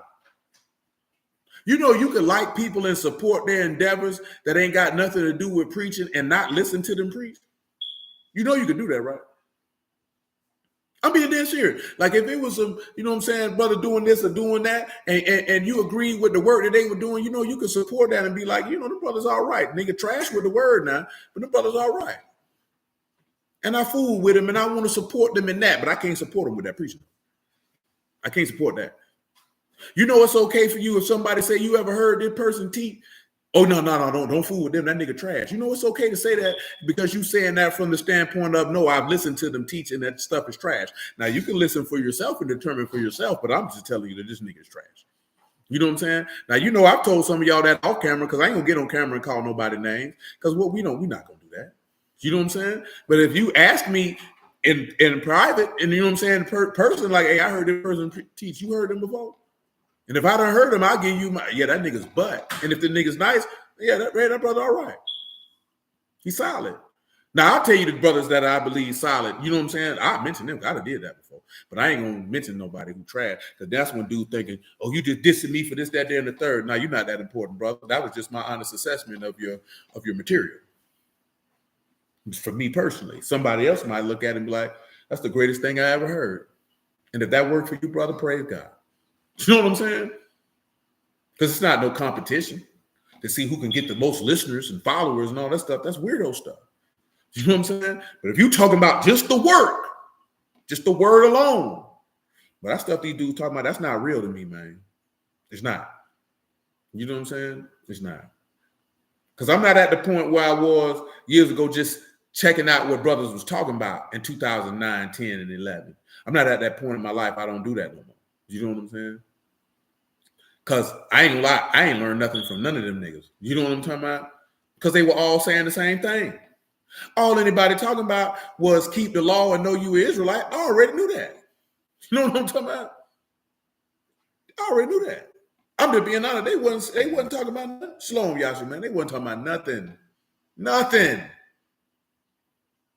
Some stuff you just playing it just to pass the time, or some of it was to understand what other brothers believed. You know what I'm saying? I ain't see none of them boys talking about the testimony of my shot. I ain't gonna tell you no lie. You know what I'm saying? At that time period, I had only seen one. At that time period of my life, from 2009 to 2013, I had only seen one. When I say only seen one that was their focus. You know what I'm saying? Only one. Everybody else, it was the same old stuff. Same old stuff, man. To the point that you looking at this stuff for entertainment. If you listening to somebody preach the word for entertainment, that means he ain't got no word. He ain't got no word. The word is not for you want to be entertained, man. Cut on Hulu. That's what Peacock is for. Netflix and Sling and Tubi. The word is not for entertainment. You know what I'm saying? You want some entertainment, man. Tell your kids to act out paid in full or something. Don't do that with the word, man. Come on, bro. This is crazy out here, man. It's tough out here, baby. You go with Micah 7? Yeah. We good. Come on back to Hebrews 1 and 5, man. What time it is? 10:38. I got a little bit more time. He said, for unto which of the Malachim said he at any time, you are my son. This day have I begotten you. And when he bring, I will be to him a father, and he shall be me a son. And again, when he bring in the first begotten into the world, he saith, and let all the Malachim of Alahym worship him. Notice this is not when he said he bring the first begotten into creation, but into the what? The world. Remember what he said, I rejoice in the habitable parts of the earth. My delights are with the sons of Adam. You know what I'm saying? His joy, his excellency is with the sons of Adam. When he brought this man into the world, all the Malachim rejoiced. Let me ask y'all this question. Why would all the Malachim rejoice and worship him because he brought into the earth? Why would they do that? Think along the lines of something that's in Luke 15. Why would they do that? Come on, When a sinner repents. When a sinner repents. There should be more joy in Shamahim. That's right. When you bring one more so than 99, that's hardy. That's right. Because they know that number one, notice it said all the angels were worshiping. Was also could take you if you wanted to be twofold with the stars and Joseph's prophecy in his dream. You know, the stars making IBSs, which is really his brothers, which is really the apostles. But if you want to take it further, the stars are the Malachim. This is why he can exalt his throne above the stars. Of course, the stars are going to fall down and worship him. If his throne is greater than theirs, the angels don't even have a throne. You know what I'm talking about? See, I know a lot of us been told, yeah, exalt the throne above the stars. That's Satan ain't never said he wanted to have a throne above nobody's. He never said that. Matter of fact, you can't even read nothing that Satan won't. You don't read none of that. You read the Lord telling you that Satan wanted to steal, kill, and destroy. You know what I'm talking about? You read Peter saying that Satan goes about the earth looking whom he may devour. You see James telling you resist him in the faith. You don't read Satan saying that he wanted anything. A lot of dudes in the clubhouse still believe Lucifer is the devil. I mean, a lot of people do that. I don't knock them for that. I mean, that's the prevailing thought process throughout the whole earth. So I can understand that. You know what I'm saying? I had never gave it no thought personally. I remember it had to be about 2012. Me and Nell was staying in Vizcaya, or I don't know what they call them now, but the apartment across from Whispering Palms on Barnes. And she had asked about that. And that's what started the road. Us looking at it and see that was the Lord, because that was nothing that I had never thought about, just because I ain't come from no church. So I ain't thinking about Lucifer being the devil. I had heard it, but it wasn't nothing that my mind was fixated on. And that's only because I didn't come from that environment for my mind to be fixated on it. You know what I'm saying? This is to be 100% honest with you. It ain't had nothing to do other than I don't come from that. So I ain't think about it. You know what I'm saying? She used to go to church, so she had heard it. If people don't say it's the devil, they'll say it's the king of Babylon. You know what I'm talking about? So, and that's just staying contextually because that's who's being referenced. But we know ain't no graves moving at the king of Babylon's coming. And the king of Babylon ain't got no throne above the Kokab. You know what I'm talking about? But it's the aspect of knowing. And I'm just telling you this right this second. I told y'all this plenty of times, man. People give Satan too much credit. They make him out to be a greater player than what he is. It's only one person that want to sit on the throne in this book. And you know who that is? It ain't the devil, though. Tell you that much. There's only one person. Who is the only person in this book that want to sit on the throne? Huh? What'd you say, boo? Oh, I mean, besides him. There's only one person want to sit on the throne in this book. Who is that? Who is the only person in this book that want to sit on the throne? I'll allow the beast, but that ain't who it is, though. But I'll allow it. You're in the general vicinity. No. Esau. Esau, the only one want to sit on the throne that have an opportunity at that birthright. That's the only person in the book that want to sit on the throne. That's why I say with the beast, you're in the general vicinity. Because the beast going to be able to see the Esau. He the only one want to sit on the throne. Ain't nobody else in this book prophesied or want to sit on the throne of God besides Esau. You know what I'm talking about? Satan don't want to sit on it. Satan going to be working through Esau. Why? Because, listen, and maybe we could get into this, y'all willing. Because all this we've been springing talking about that last verse of Hosea 1 and 11, where he say the sons of Israel and the sons of Judah are going to appoint themselves one head. See, everybody in the whole earth going to be the sons of the devil, and they're going to appoint themselves one head, and that's the beast who's going to be able to see the Esau. Not because we want him to be an Esau, because that's what the book said. He said, when you break his yoke, you'll reign over your brother. Y'all don't realize this because you don't pay attention, because these niggas trash. They're not going to tell you that Esau got to sit on the throne in the last. He got to get a chance to get what Yahushua get. He got to get a chance at that. That's how smooth your God is with it. He gonna use the same birthright that he rejected, give it to him in the end, and let the very thing that he rejected be the thing to take him to hell. The very inheritance that you didn't want, I'm gonna let you get a time period with it so that you can allow that same birthright to take you to hell. Oh yeah, Jezebel not gonna sit on the throne, baby. No, but I understand. We don't pay. Ain't that's what he told him? Get it for him for those who don't know. Genesis 27, man. What it is? 37? Ain't 37.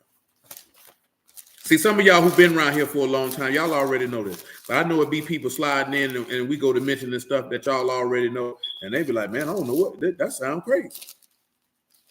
So that's why we go back and look at it. For those who ain't been around here, who don't know. Listen, go straight to 37. I'll write it for a time. 27 and 37. Hold on. Let me see what brother say. What would you say about Haman wanting to rise the king? See, boom. See, when you look at Haman, and we done dealt with that before too, brother Nate. Haman is another symbolic reference to the beast. You know what I'm talking about? Wanting to do the same thing.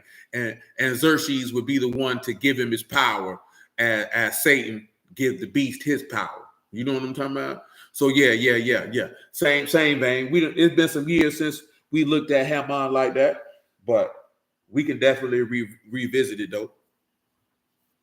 But we definitely done looked at that before, and examined that and seen that. Yes, sir. Genesis 27 and 37. And Isaac answered and said unto Esau, behold, I have made him your Lord, and all his brethren have I given to him for servants. He gave all his brethren for what? For servants. Didn't it just tell you that all the angels are his servants? Ain't all of mankind Yahushua's servants, because all the family in heaven and earth is named for him? The same way that everybody is named by Adam? Okay. With corn and wine have I sustained him, and what shall I do now unto you, my son? Mm-hmm. Esau said unto his father, have you but one blessing, my father? Baruch me also, O my father. And Esau lifted up his voice and wept. Mm-hmm. Isaac his father answered and said unto him, behold, your dwelling shall be the fatness of the earth, and of the dew of Shamahim from above. And by your sword shall you live, and shall serve your brother, and it shall come to pass. He said, by your sword, you gonna what? Serve, you shall live. See, that's what people say. Well, see, that's the Saudi Arabians or the white man or this, that, there, and the third. But remember, he said, he that killeth with the sword must be what? That would it say, right? Mm-hmm. And he just said Esau gonna live by a sword. Why would the Lord be making this statement when he make this statement dealing with the beast? See, let me read that Revelation 13, man. The man give you clues if you just know the book. The man say his understanding is, his words are plain to them who have understanding. But that's what he told Peter. Listen, though, it's 13 and 9 that I'm referring to. That's what he told Peter, though. Excuse me. He told Peter, he that killed with the sword must be what? Killed with a sword. Now, I'm going to want you to give him a definition of captivity in this 13 and 10 in a second, right? I'm going to back it up to 7, though. He said it was given unto him to make war with the saints. Now, listen, right? Can't we read it said that Esau wanted to kill Jacob? He didn't get power to go to war with Jacob, did he? He reconciled with him. That's not what's going to happen in the end, though. And to overcome them, and power was given him over all kindreds, tongues, and nations. Didn't you just read it? Did man say that Jacob had power over all kindred, tongues, and nations? So he letting Esau get what the initial birthright is on the back end. Now you'd have to go look at Ezekiel 35 to see what we talking about. It's for, because I didn't read the verse before this in verse 5 when it said it was giving him great things and blasphemies, and power was given unto him 42 months, and he opened his mouth in blasphemy against God to blaspheme his name in his tabernacle to them that dwell in heaven. You go read Ezekiel 35 and you're going to see you who will say, Mount Seir, I heard your blasphemies. He said, I heard. Matter of fact, hold on, sir, just stay where you at. Because I got to make sure if I'm going to say this here, I just don't want y'all to think that we just pulling stuff out our butthole because it sounds good. Right here in Ezekiel 35 and 1, moreover, the word of Yahuwah came unto me, saying, Son of Adam, set your face against Mount Seir and prophecy against it. I just need you to see that that's who he's talking about. I'm going to read you verse 5. He said, because you have perpetual hatred and shed the sons of Yasharal by force of the sword in the time of their calamity, in the time iniquity an end. So notice that sword get mentioned again, because he said that's how he gonna live. That's why he said if you live by the sword, you're gonna die by the sword. Esau lived by violence, he gonna die by violence, because whosoever sheds man's blood, by Alahym must his blood be shed, because in the image of Alahym made he him. He said, therefore, I live, saith Yahuwah Alahym, I will prepare unto you blood, and blood shall pursue you. Since you have not hated blood, even shall blood pursue you. That's why you see in Isaiah 63, you see him covered in blood. That's why he told you in Psalms 58, you'd wash your feet in their blood. That's why Revelation 14 say you see him treading the winepress of the fierceness of the wrath of the Almighty Alahym. I'm going to drop down a little bit. Verse 10. Because you have said these two nations and these two countries shall be mine, we will possess it. Whereas Yahuwah was there. That's why you see him setting up his tabernacle in Revelation 11 and Daniel 11 in the glorious mountain.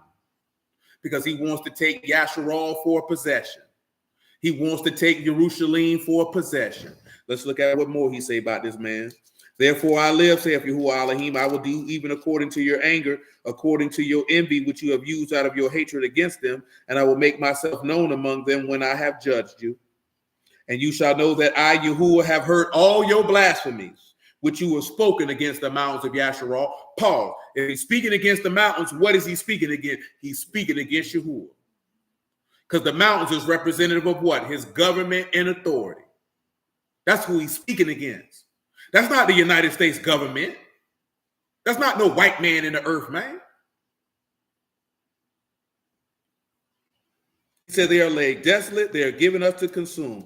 Thus with your mouth you have boasted against me and have multiplied your words against me. I have heard them. You know what I'm talking about? So now when you see that in Revelation 13, that may make a little bit more sense. He said, is that verse when he say he will give you over to your lust and see what your end gonna be, tie in with what I would, yeah, absolutely. He did, because what was Esau's lust? His God was his belly. He minded earthly things, and that's what he gave him. He gave him over right to what he wanted. And what he wanted was some lentils and not the faith of God. That's tough. He didn't want to see. Esau didn't want to be a son of God. You got to understand something. When he rejected his birthright, he rejected becoming a son of God. Because he didn't, when you see the blessing that Isaac gave Jacob, he didn't bless him with no law. He blessed him with the inheritance of the firstborn. See, we don't even pay attention to that. That's why you got to put Esau on like Jacob did. You did. That's why you got to put the firstborn on. You got to be the firstborn to get the blessing of the firstborn. What y'all don't realize when you look at what Esau rejected being a son of God. He didn't want to be a son of Alahym. He didn't want the power of Alahym. He wanted his lust. So that's what he gave him. Come on back to Revelation 13, y'all. I read verse 6 one more time. And he opened his mouth in blasphemy against Alahym to blaspheme his name and his tabernacle and them that dwell in Shamayim. And it was given unto him to make war with the Chesed to overcome them. Power was given him over all kindreds, tongues, and nations. All that dwell upon the earth shall worship him, whose names are not written in the book of life of the Lamb slain from the foundation of the world. See, only Jacob's children. And also you see how that will be oppressed like you was oppressed in Egypt, and you're going to have to come out, be delivered out with a stretched out arm and a mighty hand with great terribleness, signs, and wonders.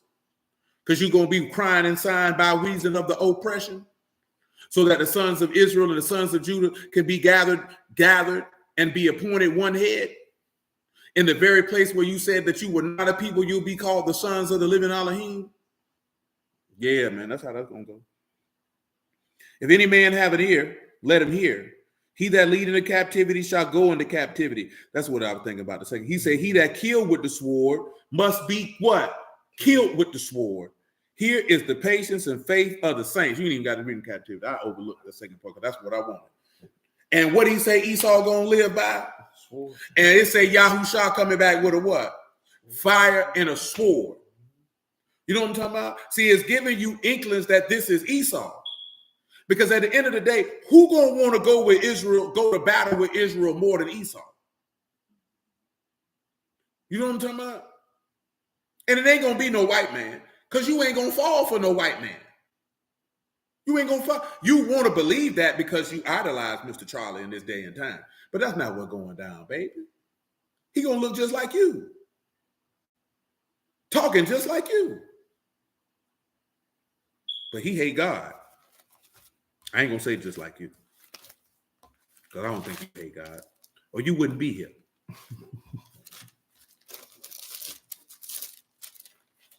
And I say that sincerely. I don't think you hate God because you wouldn't be here. I don't know. Then some of you might be like, shoot, I do, but I like to hear what I hate.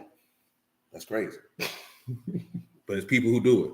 I don't think none of y'all do it, but it's people who do it. Genesis 27 and 39. One more time. And Isaac his father answered and said unto him, Behold, your dwelling shall be the fatness of the earth, and of the dew of Shamahim from above. By the sword shall you live, and shall serve your brother.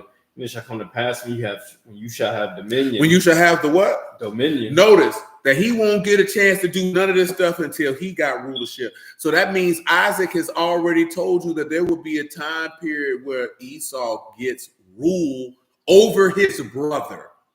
And it damn sure ain't right now here in America. Let that be known. Come on. That you shall break his yoke from off your neck. And the reason why you should know that it won't be America is Esau will have dominion over the whole earth. Because don't let these people fool you. These white folks in America ain't got dominion over the whole earth. They can't go in China and do nothing. They can't go in North. And when I say do nothing, meaning that they can't go over there and not get resistance. See, when you have dominion over something, you don't get resistance. The people who you have dominion over acquiesce. If you don't know what acquiesce means, that means they give in to your demands. They submit to you. Plain and simple. That means you could go over there and tell them this is what you doing, and they say, yes, sir.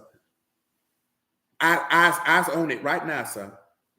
It pleases me to please you, my son. That's not what's going on out there, man. Clearly, because you see, I don't know too much of the details. Clearly, because there's 3 of our people died in Iraq over there because the people shot them down. See, if they had dominion, the people wouldn't even done that. Because they said they came back with some drone strikes. And who knows? Look here, man. They made a big deal about the dude, football player Pat Tillman, how he died in Afghanistan, and they killed that man. Some Afghani people ain't even killed him, man. They did it. You know what I'm saying? And by accident. You know what I'm saying? At least that's what they tell us, because we weren't there. We don't know. You know what I'm saying? They make certain stuff up. They will sacrifice real soldiers' lives and real situations just for an excuse to go in and fool with somebody. And God forbid that ain't what happened to them 3 people, because that's somebody's family member, man. All them people were doing was trying to make a check. So they probably like this here. Some people join the military because that's what they always wanted to do. And some join the military because they believe it can be a setup for the future for their life. And now you had to go in the middle of a war zone, and you could have easily died because of the machinations and plans of a wicked white man in the office with a suit on. Because they just wanted to go blow some stuff up, and they needed an excuse to do it, and they just used you. And it cost you your life. They do things like that, unfortunately. They really do. You know what I'm saying? And I hope that's not the case in this situation. You know what I'm saying? I don't know enough about it to speak on it. So I seen somebody I know who was in the service had shared that them people died. I just shared with y'all because I had got a notification that they had some drone strikes. So I was like, well, damn. Who knows where that's going to lead? But we're going to stop for right now, man. Hallelujah for Yahushua in the word. We still come back to the parts with perishing.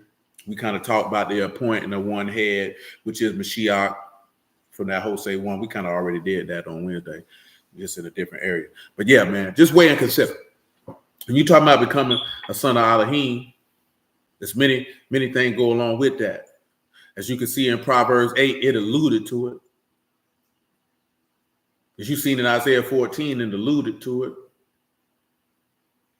That process, that promise, he mentioned it regularly. And it's a part of the love and kindness that he would draw you with. Because I'm telling you right now, man, and I mean this from the depths of my soul, man, if you agree with it, pray be to Yahuwah. And if you don't, pray be to Yahuwah. But if they're trying to draw you to Yahuwah with the law, or you are Israelite, God ain't son.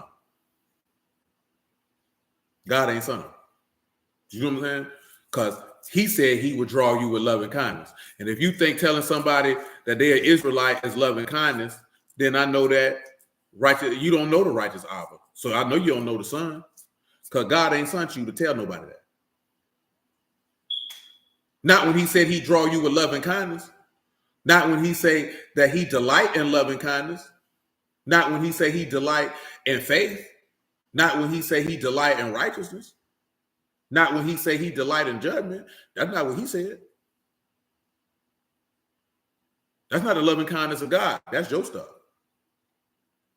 And you trying to make it his stuff because that's what you want to talk about because you don't really know the word like that. You know what I'm saying? To be honest with you, when you got people, man, the only thing they want to tell you about is the law and you were Israelite, it's really just a cover up that they don't know the word like that. I ain't really got nothing else other to say other than that. It just really mean they don't know the word like that. That doesn't mean that they're bad people. Doesn't mean that they're wicked. It just means that they're a novice. Because anybody who got the word, look in the text, man.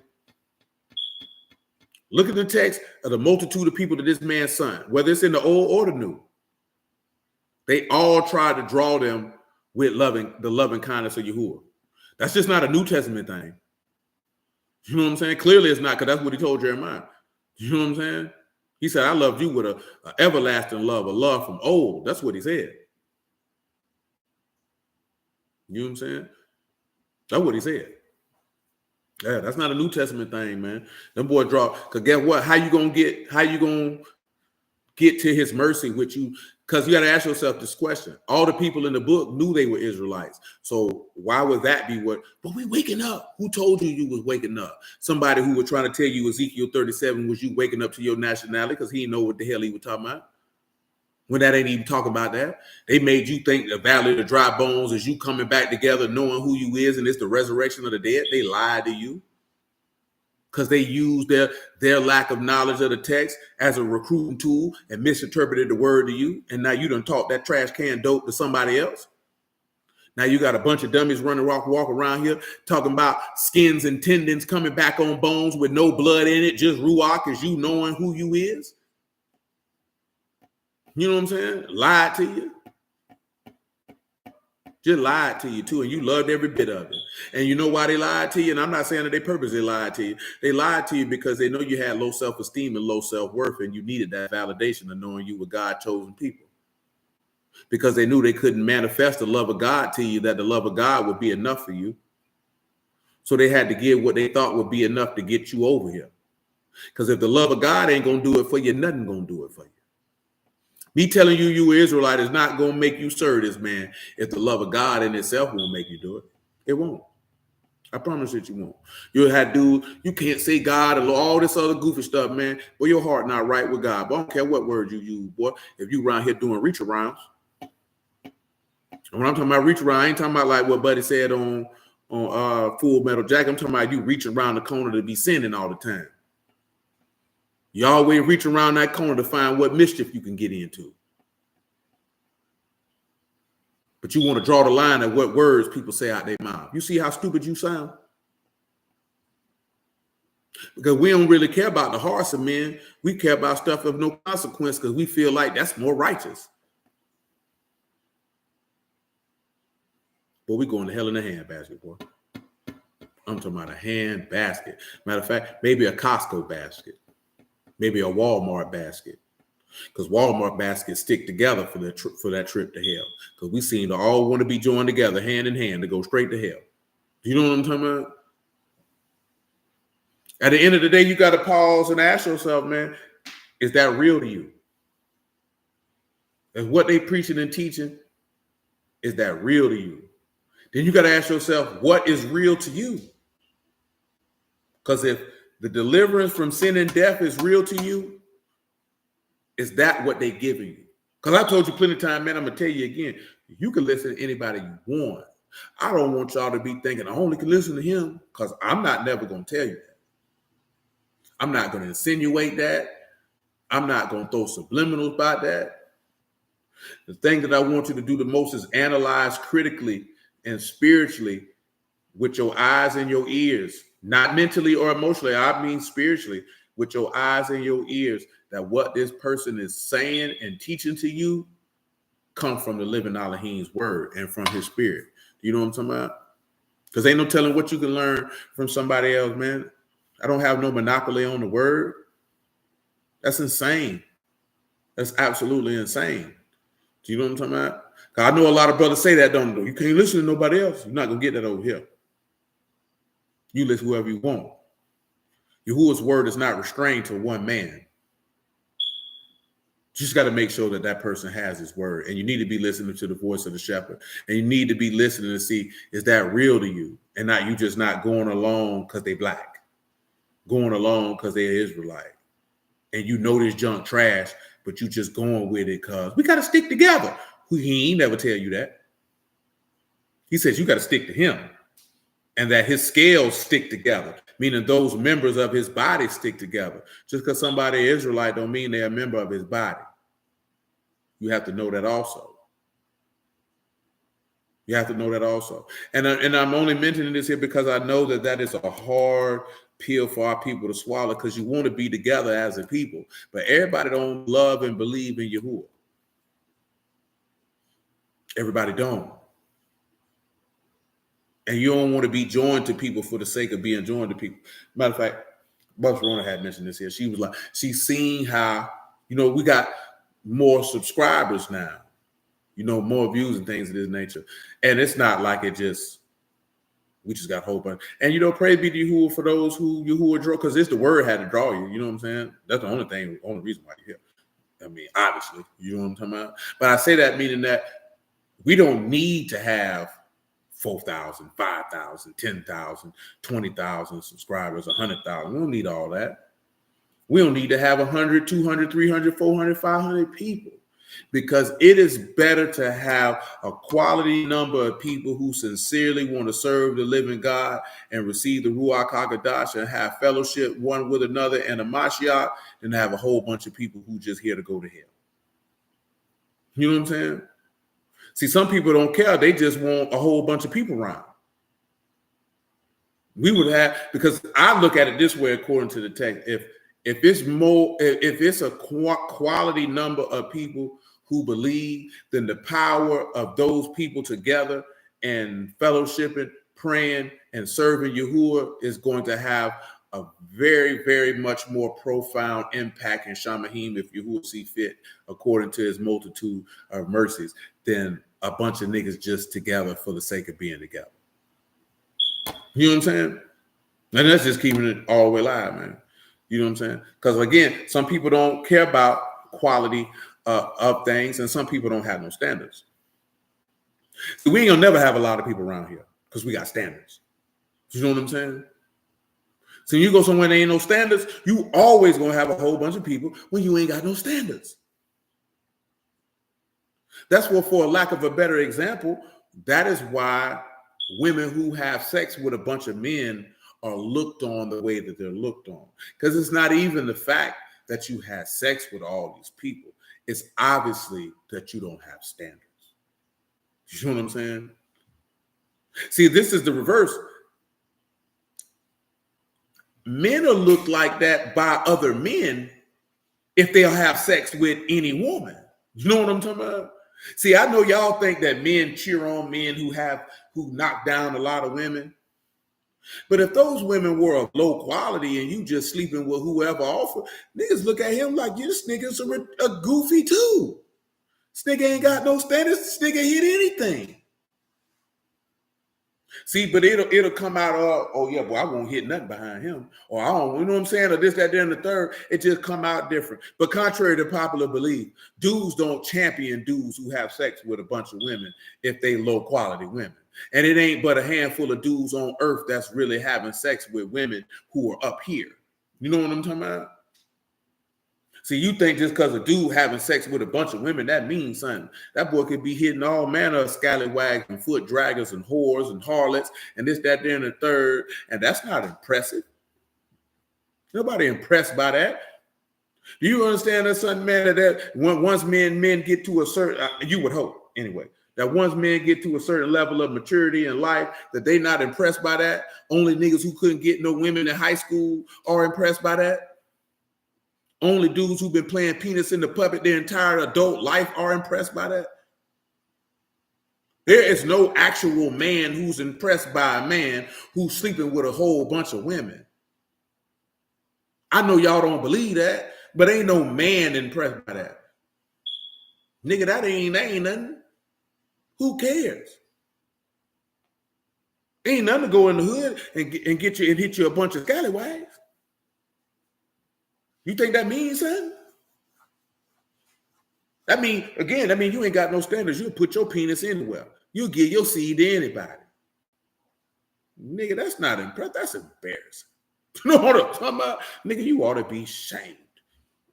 And that's no word. You know what I'm saying? When I say no word, meaning the word don't even have to be involved, bro. You should still be ashamed of yourself, my nigga. You hit anything because she awful. Yeah, nigga, you just as trash too. You ain't got no standards. So when you dealing with the word, you're not going to draw a lot of people when you got standards. But the quality of the people that you're going to draw usually is going to be better because you have standards. Because people going to know what the standard is. And that means that prayerfully, they will want to meet that standard, or why else would they be around? But people who don't have no standards, they'll talk about anything. They'll let anybody in because they don't care. And see, I'm mentioning all that because Yahuwah has standards. You know what I'm talking about? You all right, baby? Go get in the bed. Yahuwah got standards. He ain't letting anybody in. He ain't letting anybody in. He is not letting anybody in. But I appreciate y'all, man. I bless y'all, the house of Alahym, in the name of Yahushua. I love y'all, man. Yahuwah willing, man. We'll be back at it on tomorrow, man. Make it do what it do. And yeah, until that time, we've been on here long enough. It's after 11. You don't know nothing about that. You know about after 7, but you don't know about after 11. You don't know about after 7, do you? That's a shame.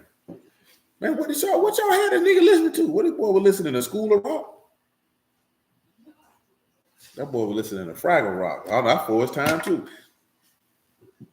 You don't know about that? Yeah, because I told him about the letter people. He ain't know about that. He told me, I ain't never heard of that. I was like, that you ain't never heard of come and meet the letter people. Come and visit the family. Words are made of letter people. A, B, C, D. Damn. That's unfortunate. Yeah. So what was you listening to, man? What was Civic listening to, y'all? Let's see what Civic was listening to. That boy was around here listening to Slipknot. So he was out here listening to Clarence Carter. That boy said he was out here talking about, I be stroking. Hey, mom already knows that they used to have to all that nonsense. That boy said he was out here listening to Clarence Carter. Niggas had that, they played it. And they played us so. I ain't talking about what your people were playing. I'm talking about what you were playing. Wasn't really music. And there it is, and that would explain it. Yeah. Civic want to go outside and just listen to the wind whistle. He said, "That's music right there, man." That's a, you know what I mean? Nah, everybody don't like music, man. I guess you're gonna have a hard time with Michael because she look like she like to listen to white pop. I never like she like reggae. She's like Afro beats. That nigga look like she listened to some Afro beats. You know what I'm talking about? You know, it's funny because somebody I know on Instagram had shared something about that. And I don't know if they thought I was being funny because they ain't respond to it because I was sincere. I was like, nigga, what is that? Because I don't know nothing about none of that. I ended up Googling it. You know what I'm talking about? Because the nigga ain't say nothing to me. Oh, see, it's not what we it's not what we had listened to that they was in that truck. Oh, that was terrible. I'm talking about terrible. Like, no, but I had sincerely asked the girl. I'm like, yo, what is that? I don't know what this is. Because, you know, sometimes, you know, especially some chicks, man, they might think you be funny or you did that in the third. I was asking sincerely, nigga, I don't know nothing about that junk, man. And I ain't know Tim's was no African chick. I ain't know nothing about it. And I don't listen to that junk, my nigga. You know what I'm talking about? Man, I can't get into that junk, man. I ain't listening to no Afro beat. No, I'm good on that, nigga. I ain't, man. I don't know, man. I don't want to be around here with a ring in my nose, banging on no drums, my nigga. That ain't my thing. All jokes aside, I can't get into it. It don't do it for me. Like Brent Fires. I don't even know who that is. So that sounds like White Pop, like I said. You know what I'm saying? She probably around there with Boob and Nisha them, man, listening to NSYNC. You know what I'm saying? Listening to boy bands. Backstreet Boys. That's what they want to say, Backstreet Boys. All right.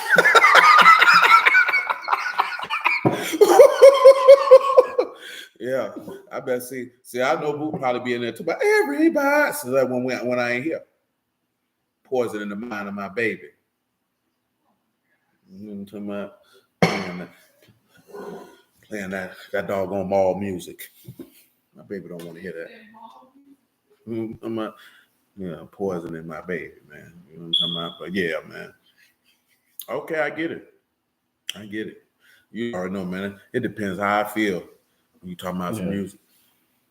Because some days I don't be wanting to hear that junk. I don't care who music it is. You know what I'm talking about? But yeah, I ain't listening to no Afro beats. I ain't listening to no country music. Hell, I ain't listening to no pop music. You know what I'm saying? I know a lot of people, they like Taylor Swift. Michael be in there listening to Taylor Swift. She looked like she's a Swiftie. That's what they call her, man. I wouldn't know that unless she wasn't on NFL football. And they say, baby getting that bread, though. You know what I'm saying? I ain't say he don't know no music. I ain't gonna lie to you. You ain't miss nothing. You know what I'm saying? You ain't miss nothing. When you get older and you go back and you think about some of that stuff, man, you be like, a lot of that stuff was terrible. Yeah, you ain't miss nothing. But Shaul say he eclectic himself. Well, what you like, brother? I've been cutting a little bit of time, man. I had started messing with him, so yeah, man. R&B music cool. You know what I'm saying? I'm a rap nigga myself. You know what I'm saying? But I like certain white boys because we come from that time. Well, shoot, that junk got played. Rap music didn't get played on TV like that in the 80s and early 90s. You know what I'm saying? Oh, he said all sorts of that. That junk didn't get. I can remember my mama listening to what his name is, George Michael on MTV. I can remember him and Boy George. I'd be like, these niggas, wow. You know what I'm saying? Like those were the first. Them niggas was androgynous. You understand me? I'm talking about homosexual, wow to the T. I can remember. As I'm thinking about it, I can remember that. Dang, the song was just in my mind with George Michael. I think George Michael dead too. Oh, Wake Me Up Before You Go. That joint used to get played all the time. Look at her, she's singing it. Wake me up. Oh, many movies. Well, it was a soundtrack of 1984, 85. Every time my mama cut that TV on. Because that video was playing. You know what I'm talking about? And then, of course, Madonna was a thing. And that really sucked.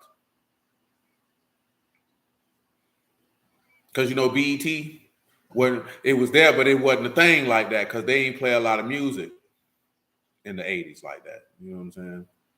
I want to probably say in the early 90s is when BET started really playing music videos. You know what I'm saying? But MTV played a lot of music videos all the time, which is funny now that MTV don't play no music videos. But hell, who watches MTV? Does MTV even still air? I'm sure they do. They went from music television to terrible television.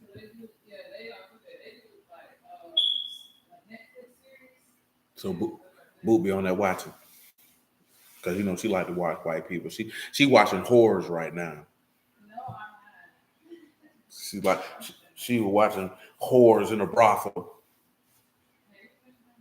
You know what I'm saying?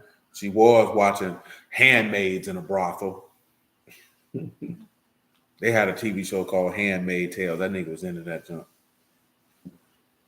Brother Barber say, Video Soul and Rap City. No homework. Yeah, and that was definitely in the mid-90s. When you talking about, because I don't think Yo MTV Raps became a thing till like 91, 92. You know what I'm saying? 93 at the latest. You know what I'm saying? Yeah, it was a different time, man. A different time. Now, of course, you had radio, and back then on radio, they ain't play the same songs, over and over and over and over again, like they do now. Well, hell, like they did by the time, by 95, 96. Because, boy, I ain't going to lie to you. They played goddamn One More Chance so much, man. I was like, man, god damn. You know what I'm saying? I was like, man, I'm tired of hearing this junk. You know what I'm talking about? Because, you see, everybody listen to the radio. You cutting the radio on with your tape player. You got your blank tape ready. You know what I'm saying? You trying to record you songs off the radio real quick. That's how people lived in the 90s, man. That's how it went down. You know what I'm saying? You might hear a song that you like, you waiting for them to play it on the radio so you could dub it on your tape. You know what I'm saying? Yeah, that's a different time, man. That's a different time. Yeah. The time we live in now, you ain't got to do none of that.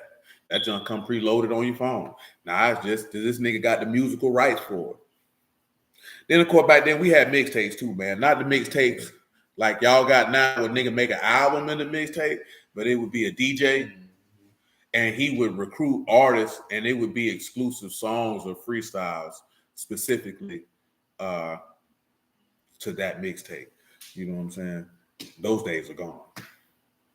Yeah, those days are long gone. You know what I'm saying? Yeah, man, different world, man. Back then it was cold in Jacksonville on a regular basis. I'm talking about this time of year here, Civic, in the 90s, it'd be brick out this hole. When I say that, meaning like, oh yeah, boy, 60, 40 with the hawk. You know what I'm saying? Soon as the fair came in October, nigga, it's a wrap, nigga. It's finna be brick out this hole. Ain't no 70s and 80s. Maybe 1 or 2 days. But it would be cold enough when niggas felt like, oh, we got to bring out the winter clothes and be fresh. Because it was cold, boy. You know what I'm saying? Now, it might warm up enough where you could peel clothes off. But of course, around that time, it got dark at 5 o'clock. So the closer it got to getting dark, boy, you were like, boy, you could feel that hawk snatching all that warmth away. And we were still outside, nigga. You know what I'm talking about? See, we wasn't outside. That boy was in the house playing video game. We was in the house playing video game, but we were gambling though on Madden and NBA Live. You know what I'm talking about? But now nigga play video game, man. Just move around, man. See, they churn now, they ain't got none of that. All they got to do, all they did is in the house. I mention that because they keep talking about Book of Clarence. Like, you need to go see it. I'm like, man, I'm not going to see that. He was like, why people ain't supporting it? I'm like, because people don't go to movie theaters like that no more. Most people are waiting for the movie to stream and watch it at home. Yeah, if it's not a simultaneous release and stream. Because remember, I was talking about that. I'm like, the niggas even still go to the movies? Because I knew after the pandemic, I knew that hit movie theaters decent. Yeah, there really don't be that many people inside the movie. Yeah, because he said Sister Jacqueline say she done seen Book of Clarence 5 times and say, who are willing, she going after the Sabbath to see it again. Mm-hmm. I say, boy, I ain't never seen no movie I wanted to go pay to see 6 times. I can tell you that right now. You know what I'm talking about? It's some movies at the house like, hey, boy, I'll watch that. You know what I'm talking about? But you talking about like go physically leave my house and pay 6 times? I ain't never seen a movie that goddamn good. You know what I'm talking about? Not to leave my house 6 times and pay to see it. I ain't never seen a movie that good. I ain't gonna lie. I ain't gonna lie. I don't know if y'all ever seen a movie that good, because that's subjective. I ain't never seen a movie that good. To pay for it 6 times? No. Yeah, they say it's funny because it was like, it's not blaspheming. It's nothing than a third. And I'm like, it ain't even about that. It's like, eventually the movie gonna stream. So there you go. You know what I'm saying? And then it's gonna be if I want to see it or not. Once it's streamed. Because I'm not going to niggas around here paying all these doggone fees for these streaming services, and you think I ain't man, I would look at a movie like I look at one of these. Now, what I mean by that, say if this was brand new and it just came out. Some dudes want to be the first person with it. So they'll pay full retail price for it. You know what I'm talking about? Versus you could just wait till it hit discounters, though a fragrance like this probably wouldn't hit discounters. Until it hit discounters, you know what I'm saying? And get it at a discounted rate. Just wait a little bit. And some people feel like, why get up and go to the movies when I can just wait a little bit and watch it at the house? You know what I'm saying? Because I'm already paying for Netflix. I'm already paying for Hulu, Paramount Plus. You know what I'm saying? HBO Max. That boy said, I should say, I can watch Friday like that, but I'm definitely not paying for it. Hey, we went to go see Friday, and I ain't go back twice to pay for it to see it. Boy, let me tell you something, boy. Boy, the first time we went to go see Nutty Professor, boy, the first time I seen Nutty Professor, bro, that jump was hilarious. It ain't never been as funny as the first time I seen it. I ain't gonna lie to you. Boy, that first time I seen that junk, man, that junk had me dying. Man, that junk was so funny. My homeboy peed on himself, man. That nigga was laughing so much, man. That junk was funny. It never been as funny afterwards. You know what I'm saying? It's kind of weird. I seen Paid in Full numerous times. I ain't never, nigga, we was a ride around selling crack watching Paid in Full back to back. We didn't go to the movies and see it, though. Nigga had that junk right on the DVD player, ride around in the car watching. Selling dope all day. Just play it back. Play it back. I'm trying to think of something else. I mean, we did sneak in. Me and Langston snuck in to see Bride of Chucky. I damn sure wasn't paying to see that. It's all right. You know what I'm saying? But I'm not a movie person either. So there's that. You know, if you're a movie person, you know what I'm saying? It's going to be different. I'll watch a movie, but I'm not like, oh, keeping up with what's coming out and be like, I got to see this. No, I'm not. Sometimes I'd be like, I'm going to watch a movie on Tubi today, and I don't watch it. I'd be like, man, it's late.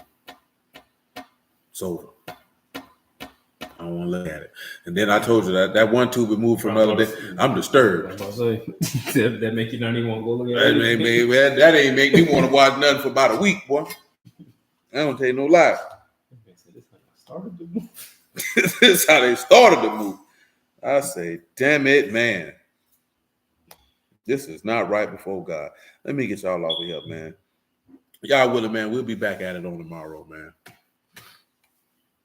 I'm like, yeah, that's too much for any man. All right, Clubhouse, we gone.